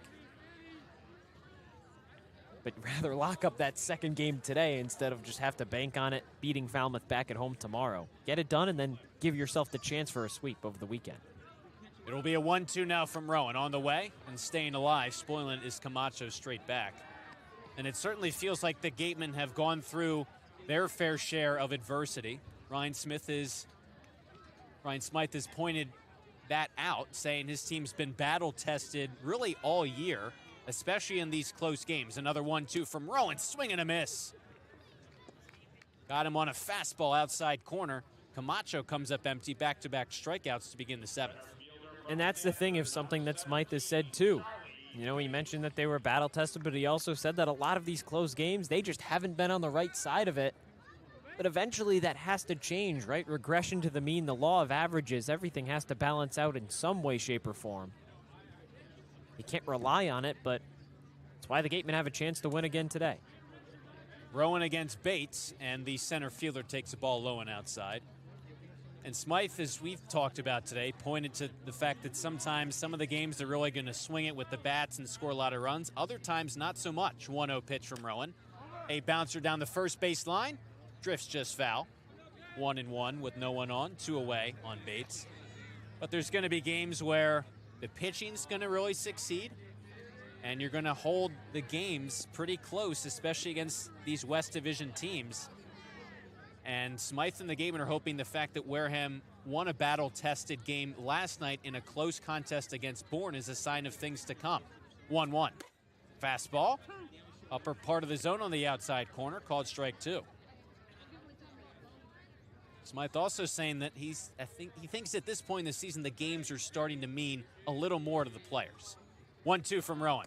Breaking ball on the outside corner for a called strike 3. 3 up, 3 down, 3 strikeouts for the lefty Hudson Rowan in a groove on the mound. He's faced the minimum through 3 innings out of the bullpen. This team needs to break out the bats down to their final 6 outs. We move ahead to the 8th on Cape League TV. At the Mass State Lottery, we know there's no bigger win than the $1 billion we provide each year to support all 351 cities and towns in Massachusetts. Now that's how we all win. The Mass State Lottery. Welcome to the state of winning. If you can dream it, if you can cruise in it, if you can summer in it, fish from it, or take it for a day at the beach, we can protect it. The Baldwin Group. Protecting the possible. Finding a good personal injury attorney is very difficult. If you or a family member has been involved in an accident, hurt at work, suffered a slip and fall, or have been injured due to negligence of someone else, contact the lawyers at Reedy, Kiernan, and McNally, LLP today. They are experienced trial attorneys who practice in all of the courts in the Commonwealth. The firm has been recognized by Best Lawyers in America for outstanding legal representation. Contact Reedy, Kiernan, and McNally, LLP today. The firm is located at 267 Main Street in Wareham. Reedy, Kiernan, and McNally, LLP also has offices in New Bedford and Falmouth. Call 508-295-0286 or visit their website, www.rkm-law.com. For a good piece of glass, call Abby, located at 3 Tyler Ave in East Wareham. Call Abby Glass and Locks about getting a free quote for your windows, doors, locks, and other glass needs. 6 outs left for the Gatemen to try and make something happen on the offensive side. Trail 1-0 as we enter the 8th. Griffin Graves, the new pitcher on the mound, the lefty out of Auburn, faces 7, 8, 9 in the order for the Gatemen. You start with the righty Shane, but then 3 consecutive lefties for Wareham. And it's funny because we talked about, well, Chris Diaz is coming in, Carson Yassa finally out. Maybe things are going to be different. Well, not exactly. Diaz pitched a masterful 2 innings. Now gives way to Graves. Now you're hoping for what he's done so far this season, you'll have a little bit better luck. 6 innings has a 7.5 ERA. 10 strikeouts, so he certainly has the stuff. Just 2 walks, but so control has clearly not been a primary issue for him. It's really been that he's kind of gotten hit around. Yeah, you go from a guy in Yassa who's been really effective on the mound this summer to then a guy in Diaz who, you know, it's his first summer appearance, maybe haven't gotten a great scouting report on him, but now, as you say, the numbers for Graves, not great. 3 games in ERA at 7.5. Inning begins with Vance Shane. 0 for 2 tonight for Vance. Lefty on righty matchup. Shane shows bunt, pops it straight up in the air, over the netting and out of play behind home plate.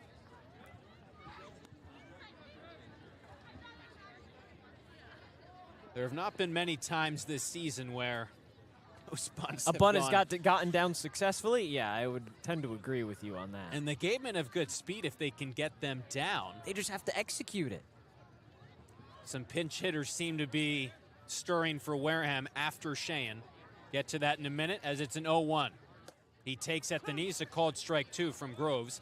Caden McDonald into the on-deck circle for Landon Stripling, and it looks like Chris McHugh has grabbed a bat as well. He will hit for Hayden Yost, it seems. I guess something that you could probably attest that to is, I mean, these are some of the most of the best players across the country collegiately. Pitch in the dirt for a ball.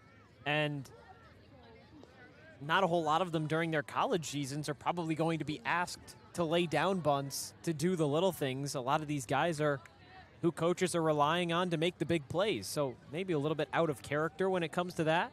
1-2 now from Graves. Sheehan gets plunked on that front foot. The Gatemen will take that, a leadoff base runner. Now Caden McDonald, the big righty, comes in. Landon Stripling exits, so a defensive replacement for the first baseman, but now offensively you're getting a guy that had 2 RBI singles yesterday and a platoon advantage. Big spot for McDonald here in the pinch hitting position. But just going back to that, Cory, I mean, again, McDonald's somebody that, you know, maybe not in college, didn't get a lot of hitting opportunities, but in high school hit over 500. Levi Clark, Hunter Carnes, 2 of the Gatemen best hitters, had pretty good college seasons as well. Colby Turner. First pitch of the at-bat, lefty on righty down. McDonald pitch hitting for Landon Stripling, who was the Gatemen first baseman. McDonald, a couple hits yesterday, 2 singles. Drove some runners in, 281, a homer and 6 RBIs for the two-way player. The 1-0. Ball beneath the knees, and it's quickly 2-0. On Caden McDonald, Chris McHugh will pinch hit for Hayden Yost on deck. Braves his first inning out of the bullpen, the lefty. His team. Yeah, and now just 1 swing. 2-0 pitch, taken again is McDonald. This fastball finds the zone at the knees. It's 2-1. Sorry to cut you off, Cory. I mean, just 1 swing completely changes the outlook of this game. Tying run is on base. Capitalize here. Runner on at first, no one out. 2-1 to McDonald. Taking again on the inside corner this time. Called strike 2.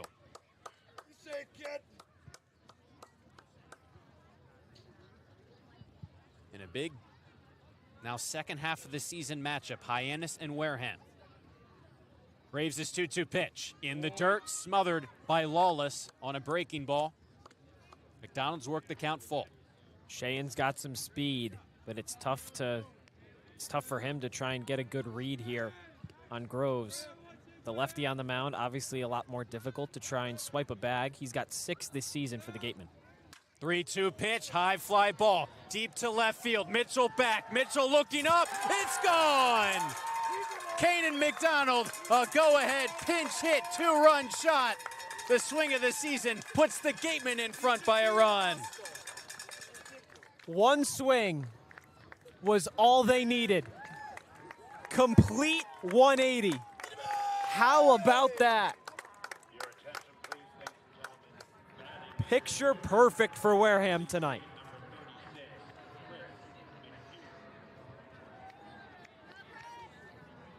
On a 3-2 pitch, Caden McDonald pinch hitting for Landon Stripling goes 342 feet into the trees in left field. And now all of a sudden, McDonald has given the Gatemen a 1-run lead.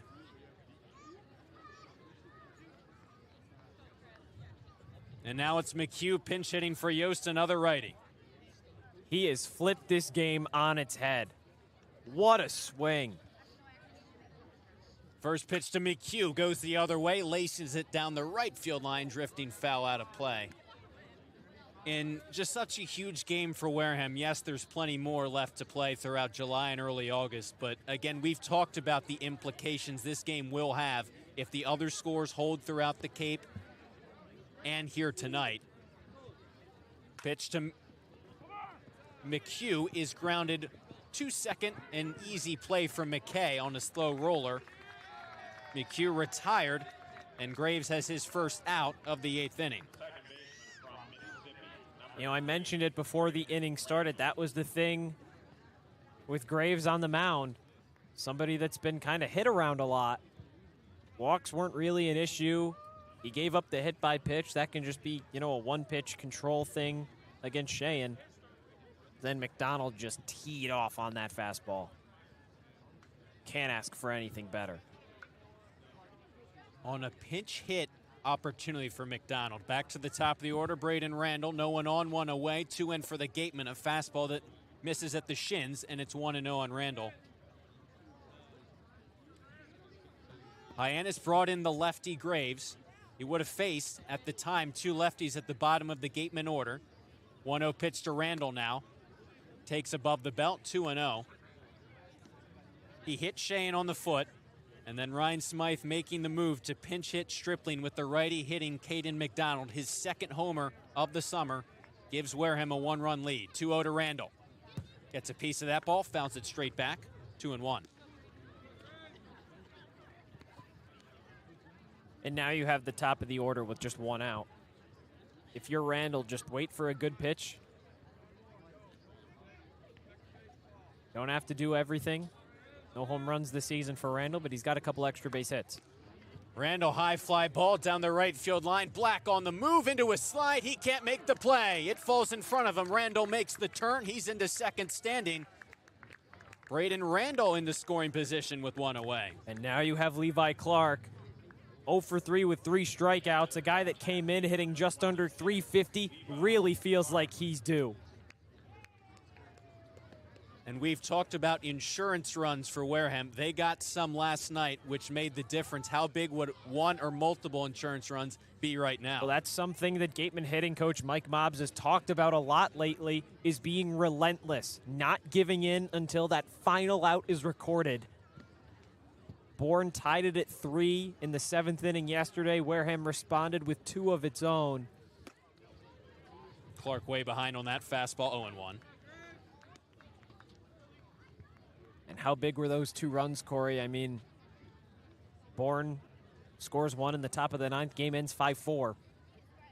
Just keep on scoring. Nothing stopping you here. Randall dancing off a second, an 0-1 pitch. Levi Clark pops it up out of play behind home plate.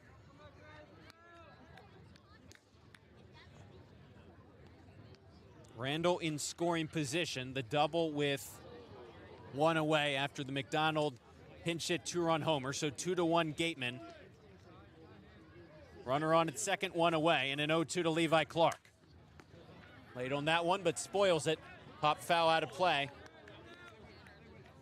Down the right field line. Clark came in at 343, 4 homers, 7 RBIs.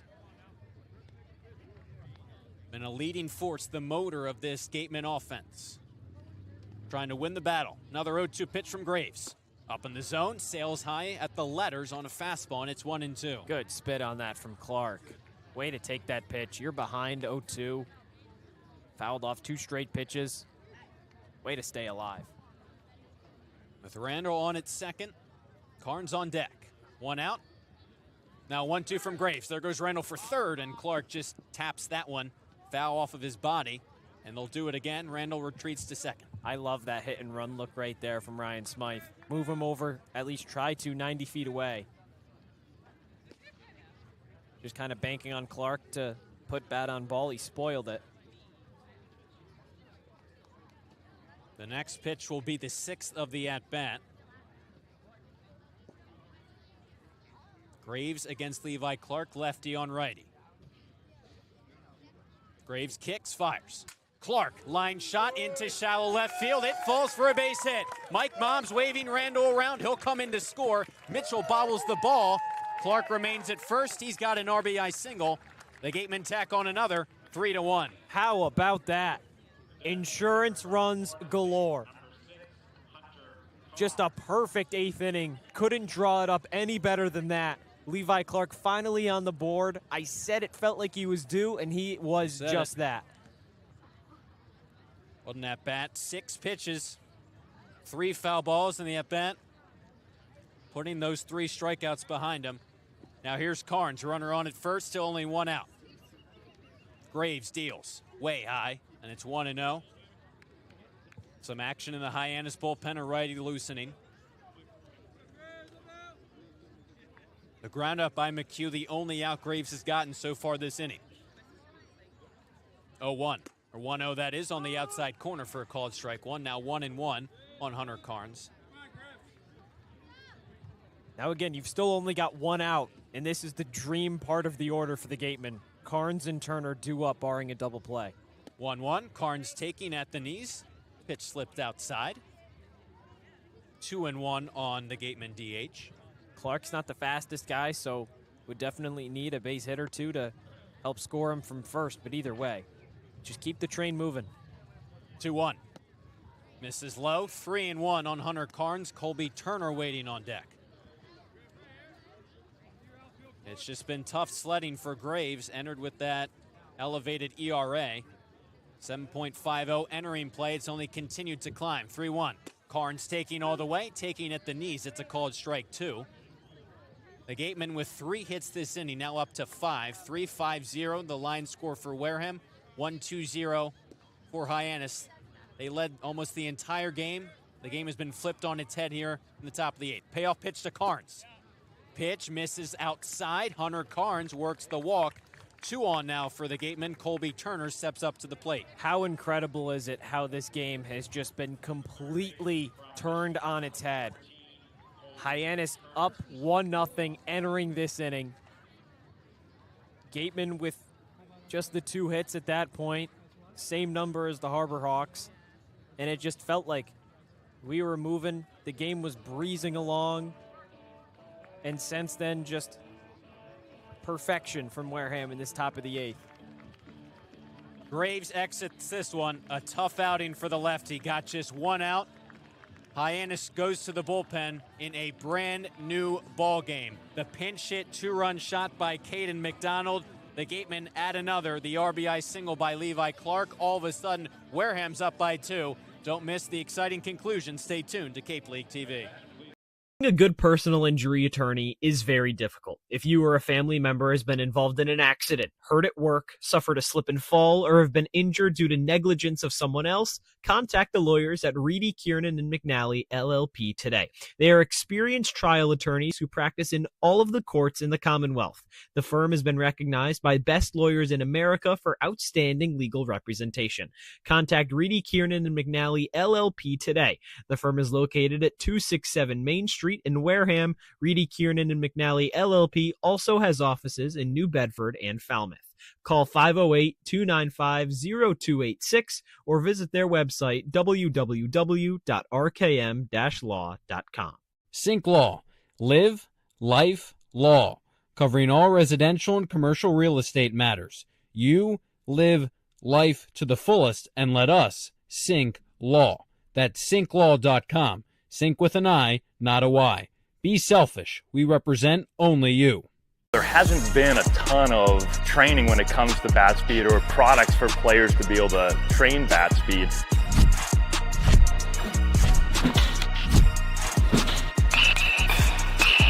You can improve your bat speed and reach your goals working 10 to 15 minutes a day on this a couple of times a week. That's a no-brainer for every player.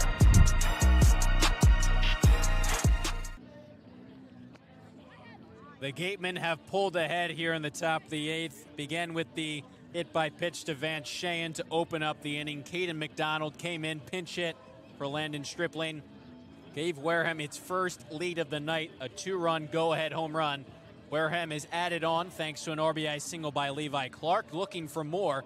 First and second now for Colby Turner. Zach Edwards out of Oregon State, the 6'2 righty, gets the call out of the bullpen, trying to keep the game at bay. Graves' line is still open. Clark and Carnes both on base. Would be charged to Graves if they can come around and score. This is a great opportunity for the Gatemen to do just that with Colby Turner up. Had 7 RBIs in the win over Catuit last weekend. He'll have to do it against Edwards, who's been pitching very well so far for Hyannis in just a few innings. The righty Turner pokes that first pitch he sees from Edwards out of play, 0-1. Edwards is 2-0, 1.93 ERA in 3 games, all out of the bullpen, 4 2/3 innings pitched, just 1 earned run, again out of Oregon State. And he's been effective in Hyannis, trusting him here to limit the damage. 3 runs are already in for the Gatemen. They have first and second, 1 out. Pitch home, breaking ball. Turner checks his swing. They say he did not break the plane as they appeal to the field, and it's 1-1.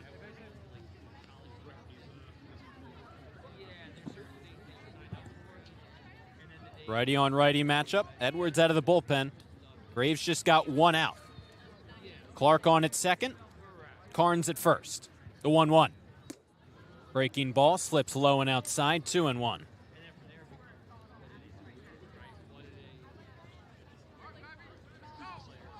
Everything Ryan Smythe really envisioning in this inning turning to gold. You get the lefty on the mound. The Gatemen bats have been quiet, but the decision to pinch hit Stripling for McDonald.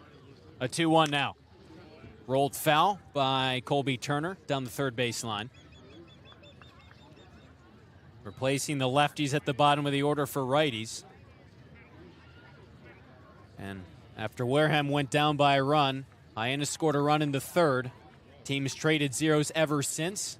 The Gatemen down to their final 6 outs, delivered here in the 8th in search of more to put this game on ice. The count is 2-2 on Colby Turner. Edwards into the game on the mound, looks the runner back, now comes home. 2-2 pitch, popped him up.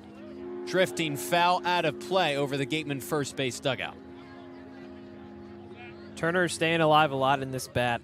He's doing a good job to spoil off anything that Edwards is giving him. He's capitalized a lot with 2 strikes so far this summer. One of those home runs against Katuitt came in an 0-2 count. He's comfortable hitting in these spots. Just has to deliver now. In the battle here, Edwards and Turner. Edwards kicks, fires, fouled straight back from Turner. You go back to Ryan Smythe's quote of how he talked about after the game yesterday, how he thinks it's starting to mean a little bit more to these guys and everyone has gotten comfortable. It looked like this was on its way to being a tough, maybe 1-run loss, but all of a sudden the game is completely flipped on its head. A clutch 8th inning rally for Wareham to plate 3 runs so far, 2 more on base for Colby Turner. 7th pitch of the at-bat now coming from Edwards. Flied in the air to shallow left field. Mitchell coming on. He is there. Makes the catch. Clark has to retreat to second. Throw behind him. He slides back safely. So Turner retired on the flyout. There's 2 away. Yeah, that was hit similarly to the fly ball that Clark had that plated Randall. So when Clark saw that off the bat, he was like, okay, well, that's going to get down in front of Mitchell. I'm going to be able to move over to third. And then it just hung up a little bit too far in the air. Clark had to retreat. Nice job getting back safely. It'll be up to Cruson. He's already got a double today. One of just 2 hits for the Gatemen was Cruson's double entering the 8th inning. Wareham's gotten 3 alone this inning, up to 5 total.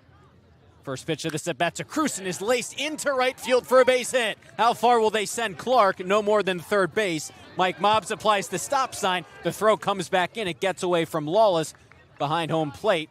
Backed up by Edwards, so no advance from Levi Clark. It was Black getting that ball in, but the Gatemen playing station to station. The bases are now loaded. And you know what? Next man up mentality. You trust your guys to deliver in big spots. Easton Breifogel has made a pretty nice impression. Maybe not as much today, 0 for 3 with 3 strikeouts, but in the early portion of his season with the Gatemen, that first game, 2 for 3 with a triple. He came in hitting .267. Bases are loaded for him, 2 away. First pitch of the at-bat, swing and a miss at a breaking ball that danced beneath the zone in the dirt. And it has to be contained aggression on some of these swings. You want to hit it out of the park. You want to hit a grand slam and put this game out of reach, but keep it within yourself to just put a good swing on the ball. Deliver any way you can. Kicking a deal from Edwards on 0-1. Another big swing and a miss at a breaking ball down. It's 0-2. You said 2 big swings and misses. Breifogel swinging for the fences. Levi Clark came into that last at-bat. 3 strikeouts, delivered an RBI single. Breifogel looking, hoping to follow suit. With the bases loaded, 2 away. 0-2 pitch to him. Lays off, breaking ball that hit home plate. Bounced in there, smothered by Lawless. It's 1-2. Yeah, nearly the same exact pitch there to Breifogel. It just landed probably about an inch or 2 further up than where it was before. Good job to spit on it here. The lefty facing the righty, Edwards, with the bases loaded and 2 away. A 1-2 pitch now. Fastball, maneuvers outside, 2-2 on Breifogel. Levi Clark, an RBI single, he's at third. Carnes walked. Cruson, his second hit of the day, a single, he's on at first. Gatemen looking for more, already 3 runs here in the 8th. Now a 2-2 pitch with the bases loaded. Weak tapper, Down the first baseline, it's foul. Breyfogle battling with 2 strikes up against him. Breyfogle will be a home run derby participant for Wareham.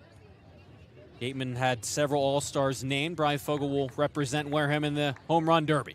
With the bases loaded, another 2-2 pitch. Another one spoiled by the Gateman left fielder. He sends it straight back to the backstop. That'd be pretty nice if he could get some practice in for that right here, wouldn't you say? That would just be the perfect cap-off to the inning. With 3 guys on. It's really felt this season, the Gatemen, when they've scored in bunches. Yep. Already have 3.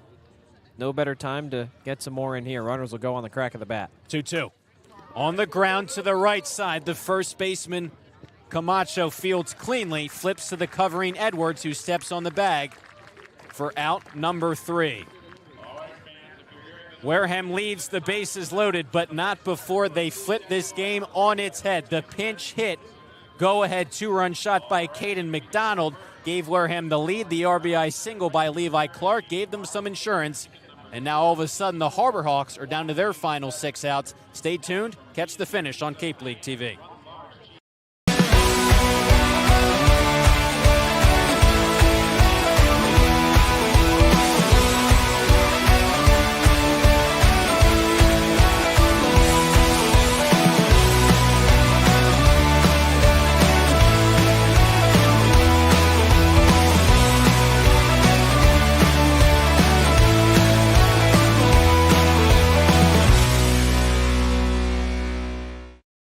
Cape Cod Central Railroad is proud to sponsor the Wareham Gatemen for the 2nd year in a row. Experience the scenic beauty of Cape Cod like never before. Journey through picturesque marshes, cranberry bogs, and dunes on our historic rail line. Whether you're savoring a 5-course gourmet dinner, enjoying a Sunday brunch with a live jazz band, or bringing the family on a narrated excursion, there's a ride for everyone. Departing from Hyannis and Buzzards Bay, visit capetrain.com to book your ride today. Reed Custom Soils, a subsidiary of the AD Makepeace Company, is New England's most experienced precision soil blender.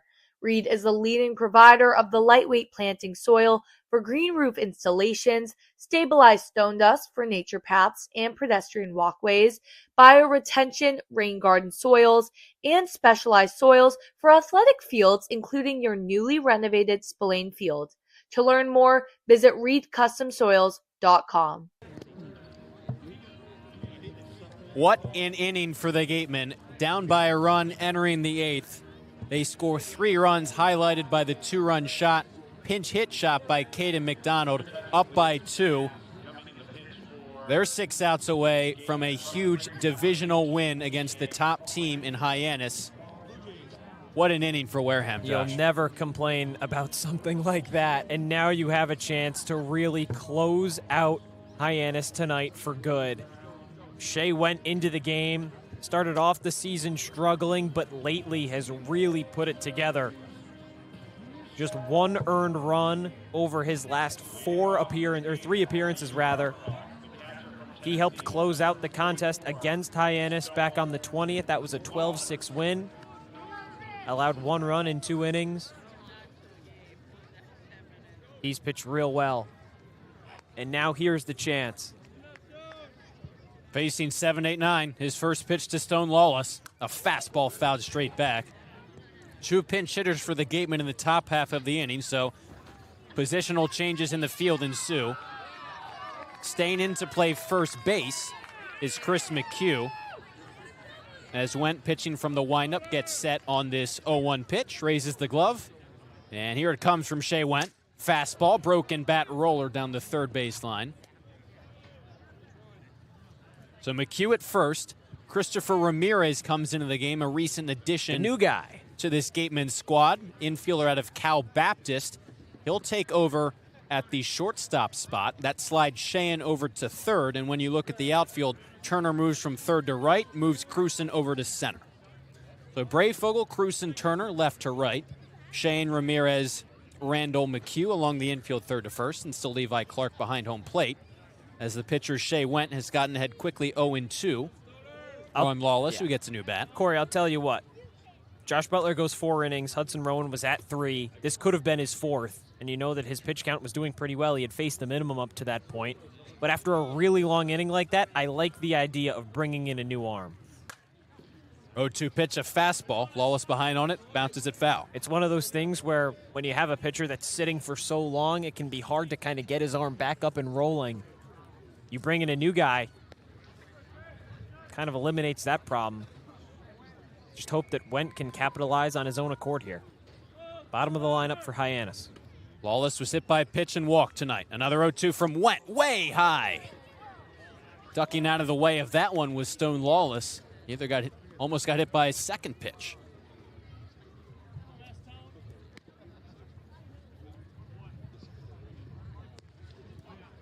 No one on, no one out. Shea Wendt just into the game for Wareham. The 6'1", 205-pound righty. Now on a 1-2, deals home. Fouled straight back by Lawless. Lawless came into play hitting .292, a homer and 2 RBIs for Hyannis. And as you said, obviously the Gatemen arms doing their job. Josh Butler, Hudson Rowan, keeping this game close. Just a 1-run deficit for him entering this inning. Now another 1-2 from Wendt. Breaking ball. Sails beneath the zone, 2-2. And you want to get this first out here. Obviously, you want to capitalize overall against the bottom of this Harbor Hawks lineup, but for Wendt in a big spot, get that first out, really can calm down some of those nerves. The 2-2 pitch is bounced foul in front of the Hyannis dugout. Lawless not making things easy for Shea Wendt. The ERA for Wendt, 4.50, 5 games out of the bullpen. He's thrown 10 innings, 5 earned runs, but as Josh said, has really been effective his last number of outings. Engaged in a good battle with Lawless. It's another 2-2 from the righty. Fastball, swing and a miss. Top of the zone, cheese. Lawless comes up empty. A strikeout begins the last of the 8th. Great pitch, great spot, great execution. First out for Shea Wendt in the 8th. Just feel more comfortable. It's a big spot. Bottom of the lineup. Get through this. Just hope that the rest of the bullpen, maybe Wendt comes back out for the 9th if he can get through this cleanly, 1, 2, 3, but just put yourself in a good position to win the game. That's all you can ask. Sawyer Black hitting from the left-hand side. Called strike 1 at the knees. First pitch from Shea Wendt. Ty Stark has been loosening in the bullpen throughout this half inning, so plan B if needed for the Gatemen. Wendt has looked strong so far as he's into the windup and delivers this 0-1 pitch. Sliced foul off the netting above the Harbor Hawks dugout. And you do have a bunch of lefties when this lineup does turn over for Hyannis. That's probably why Ty Stark is warming up in the bullpen right now. Now here in the 8th. An 0-2 pitch to Sawyer Black on the way from Shea Wendt. Fastball top of the zone, misses just high, 1-2. And you have that insurance run, Cory. That is so crucial, that RBI single from Levi Clark. It's not the end of the world if 1 comes in. 1-2, high pop-up. Into shallow left field. Ramirez just into the game. Gives way, Brayfogle comes all the way in, makes the call on the catch for out number 2. It's a big second out. Weak contact there off the bat of Black. And now here's Velasquez, who's had a pretty nice day so far. He had the walk, he flew out, but that fly out into right field to end the 5th inning was hit really hard. Didn't miss it by a whole lot. No, not at all. Came in hitting 182, no homers, 7 RBIs. Back to the platoon advantage for Wendt, righty on righty. First pitch to Velasquez, fastball in the outside corner, called strike 1. Velasquez, and then the order turns over for Schaffner, waiting on deck. No one on, 2 away, bottom of the 8th. Shea Wendt, kicks, deals, 0-1 pitch. Right there on a breaking ball for a called strike 2. Lawless struck out, Black flew out. And once again, Shea Wendt has been effective since entering this one. The righty a shake. Then a nod on the mound, raises the glove, no one on, 2 away. His 0-2 pitch on the way to Velasquez. Fastball jammed him. Velasquez able to poke it out of play over top of the netting, and they'll do it again.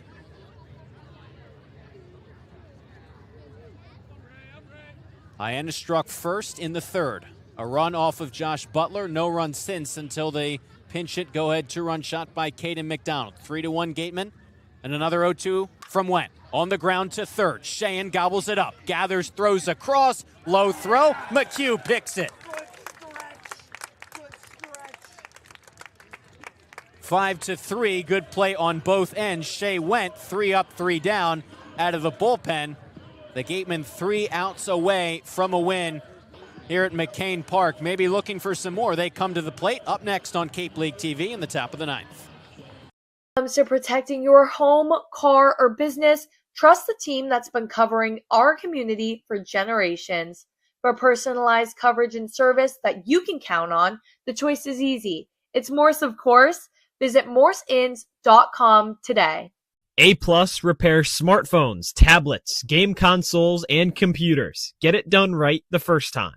Sports Turf Specialties has set the standard for high-quality natural grass athletic field construction. As a full-service athletic field construction company, we specialize in design, build, and renovation of native soil, modified soil, and sand-based athletic fields.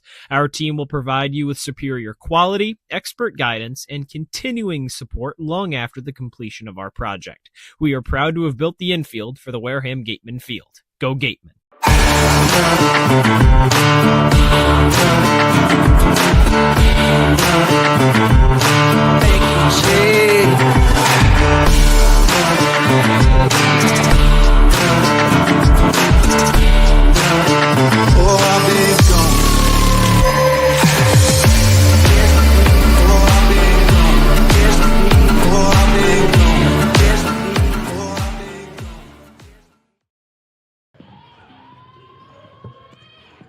The Gatemen plated 3 in the top half of the 8th. They come back to the plate in the top of the 9th, maybe looking for more. Back with Josh Richardson, I'm Cory Miller. A dream inning for the Gatemen in the 8th. Have that insurance run provided by Levi Clark after the McDonald home run, but why not add on some more? No lead is safe, they say.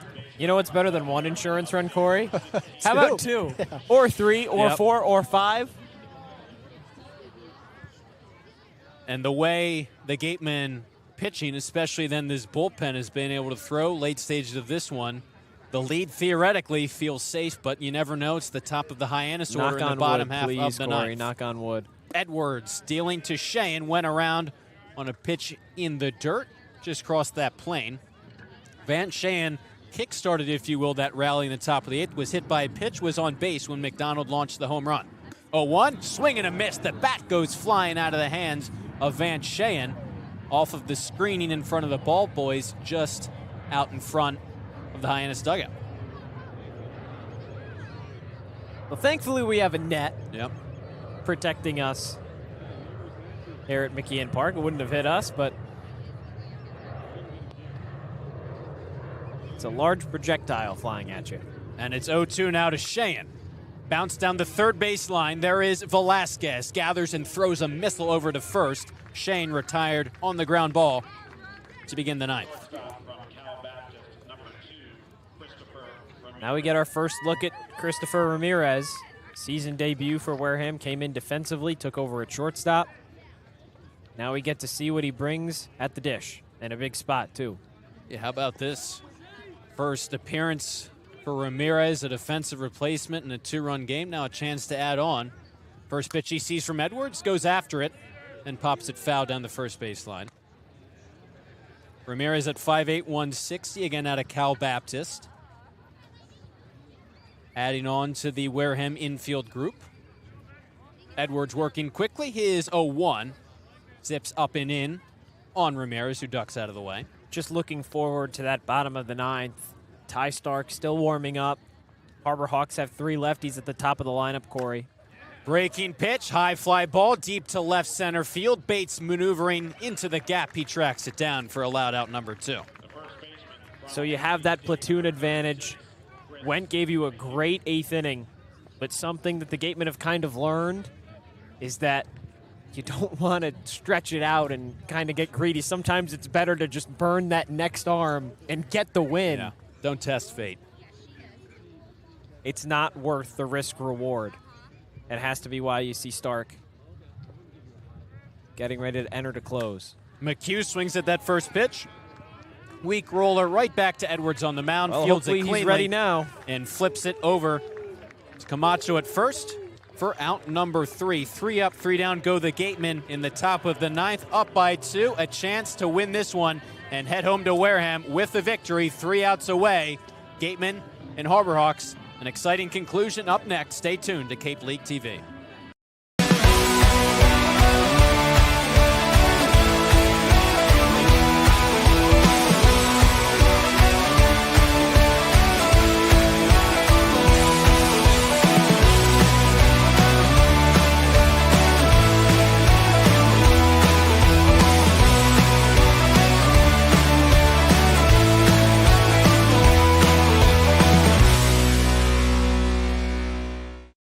Cape Cod Central Railroad is proud to sponsor the Wareham Gatemen for the second year in a row.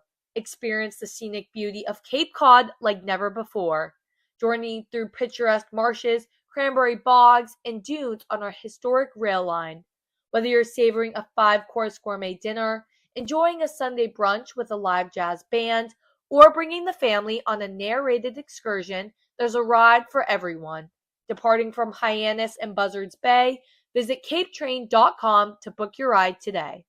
Reed Custom Soils, a subsidiary of the AD Makepeace Company, is New England's most experienced precision soil blender. Reed is the leading provider of the lightweight planting soil for green roof installations, stabilized stone dust for nature paths and pedestrian walkways, bioretention rain garden soils, and specialized soils for athletic fields, including your newly renovated Spillane Field. To learn more, visit reedcustomsoils.com. Ty Stark takes over on the mound. The lefty trying to slam the door for the Gatemen. Bottom of the 9th for Hyannis. They have the top of the order. We talked about the lefties they have up. Wareham makes the move. Shea Went does his job. Now Ty Stark and Wareham 3 outs away from a win. Schaffner, Luigi, McKay, 3 lefties. You have the platoon advantage here. If you're Ty Stark, you just have to execute. Trust your defense. Stark, not somebody that throws a very high velocity. He can still get some strikeouts. But you just need to execute good pitches. No free passes. No hit batters. If they hit you, they hit you. But trust that your defense can be there to make the defensive spectacular plays that they have made all night long. This is now the 5th game of the season for Ty Stark. His first outing against Orleans didn't go his way, walked the first 2 batters he faced, was pulled. Those 2 came in to score, but since then has been solid, enters with a 4.91 ERA. Facing Schaffner, the first pitch on the way, and the lefty slings the pitch low and outside for ball 1. Now just try and get Schaffner here. Get that leadoff guy. Because as soon as anybody reaches base, that tying run comes up to bat, and that's what you want to avoid. The 1-0 to Schaffner. Fires in a called strike outside corner, 1-1.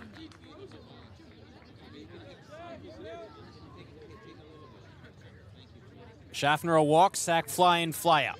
And 3 trips to the plate to the shortstop. Stark deals, 1-1 pitch. On the outside corner, called strike 2. Now you're ahead in the count. You have a little bit to work with here. Stark already delivers from a pretty uncharacteristic arm angle. Maybe he can try and get Schaffner to chase on something, breaking ball outside. The lefty on the 1-2 pitch, steals home. Just misses on the outside corner. Tried to go back to that spot. That's it's a now great 2-2. pitch. That's a great pitch. That's a good miss there from Stark. Lefty on lefty matchup. Stark, the 6'6", 175-pound Louisville product. Kick steals on the 2-2. A weak nubber down the first base line. Going to say it hit off of Schaffner, so a foul ball is the call. Big break there from Hyannis. That was an easy ground out if that didn't bounce off Schaffner's foot.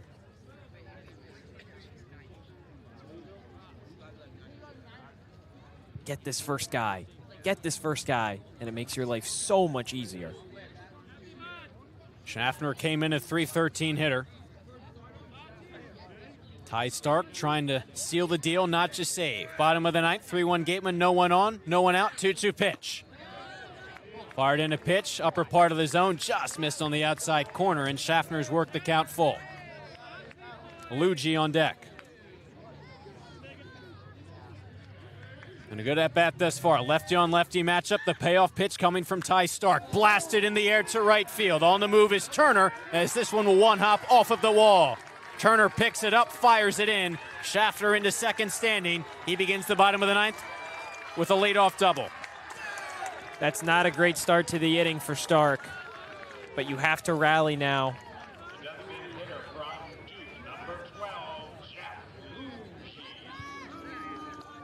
And that brings the tying run up to the plate in the form of Jeff Luigi.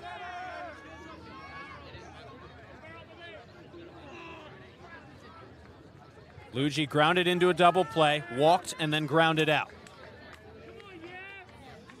Levi Clark out to talk things over with Ty Stark. Exchange a few words.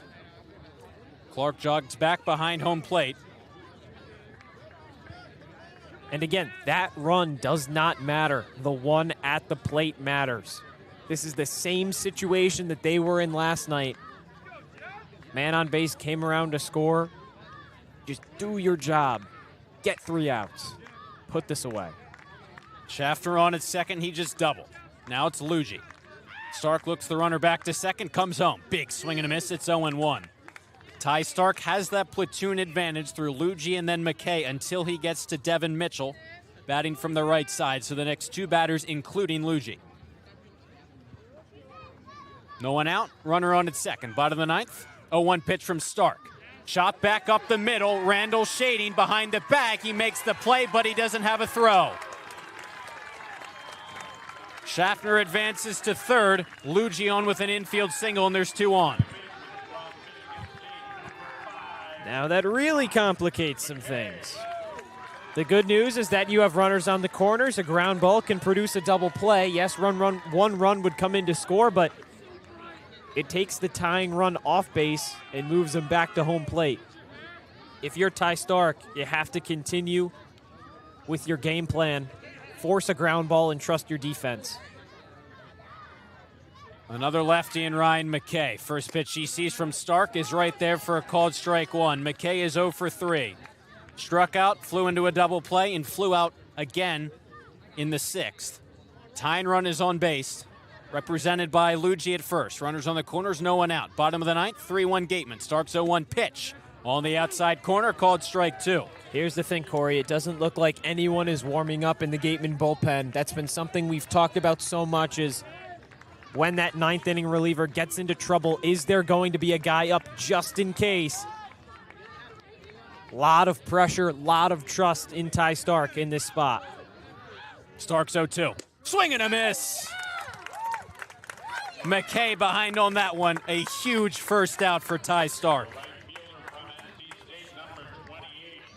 And now here comes Devin Mitchell, a newcomer to this Hyannis team out of Florence Darlington Tech Junior College. Came in hitting .667, a homer and RBI. He's 0 for 3 tonight with 2 strikeouts. So your runners on the corners. A double and an infield single after the strikeout. Righty on lefty, Stark kicks, fires. Finds his own, called strike 1. And you have to be careful. You have to be careful. Mitchell represents the winning run in this game. This is his 2nd contest this season with Hyannis. In his 1st, he had a home run. The count is 0-1. Runners on first and third as that breaking ball slips way outside 1-1. And you get through Mitchell. You have Camacho and Bates, 2 lefties to follow Mitchell. So if you can get him here, you return to the platoon advantage if you're Ty Stark. Comes home on the 1-1. Swing and a miss. Chase to pitch on the outside corner. It's 1-2.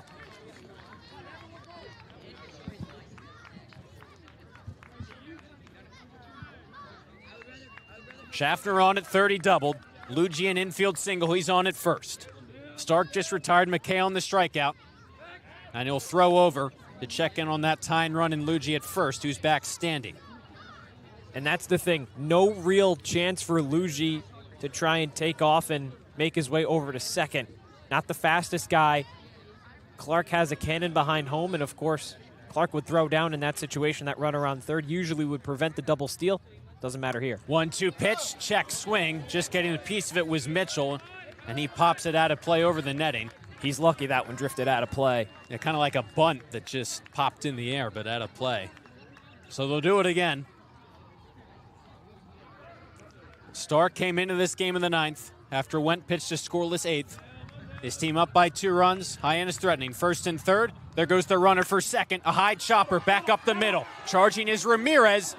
Runner caught in a rundown. They throw behind him, and they get the out right there. Smart play. That's your 2nd out, and that lead runner is now down. The run came in to score, so it's 3-2, but again, that's not the run that mattered.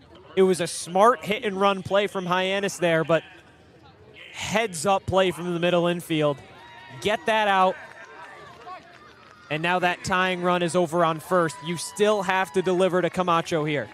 And you saw the decision by Lucci was going to kind of hold up to maybe eliminate that double play.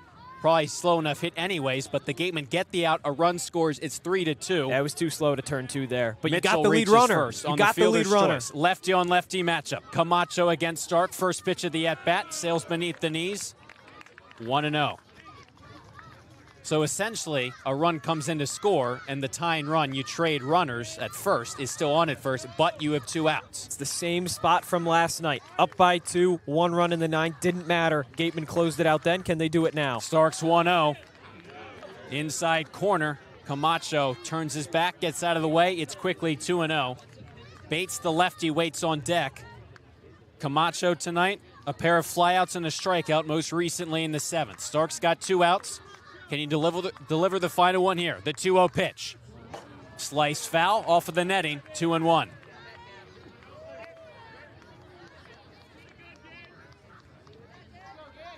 A leadoff double by Schaffner. He just scored. Then a single by Luigi, a strikeout of McKay. Mitchell bounced into a fielder's choice, and Starks an out away from a come-from-behind victory here in Hyannis. He gets the sign, a nod.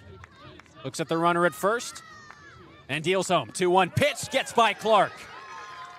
Way outside and advancing 90 feet is Devin Mitchell. The tying run is in scoring position. Now you have to really be careful.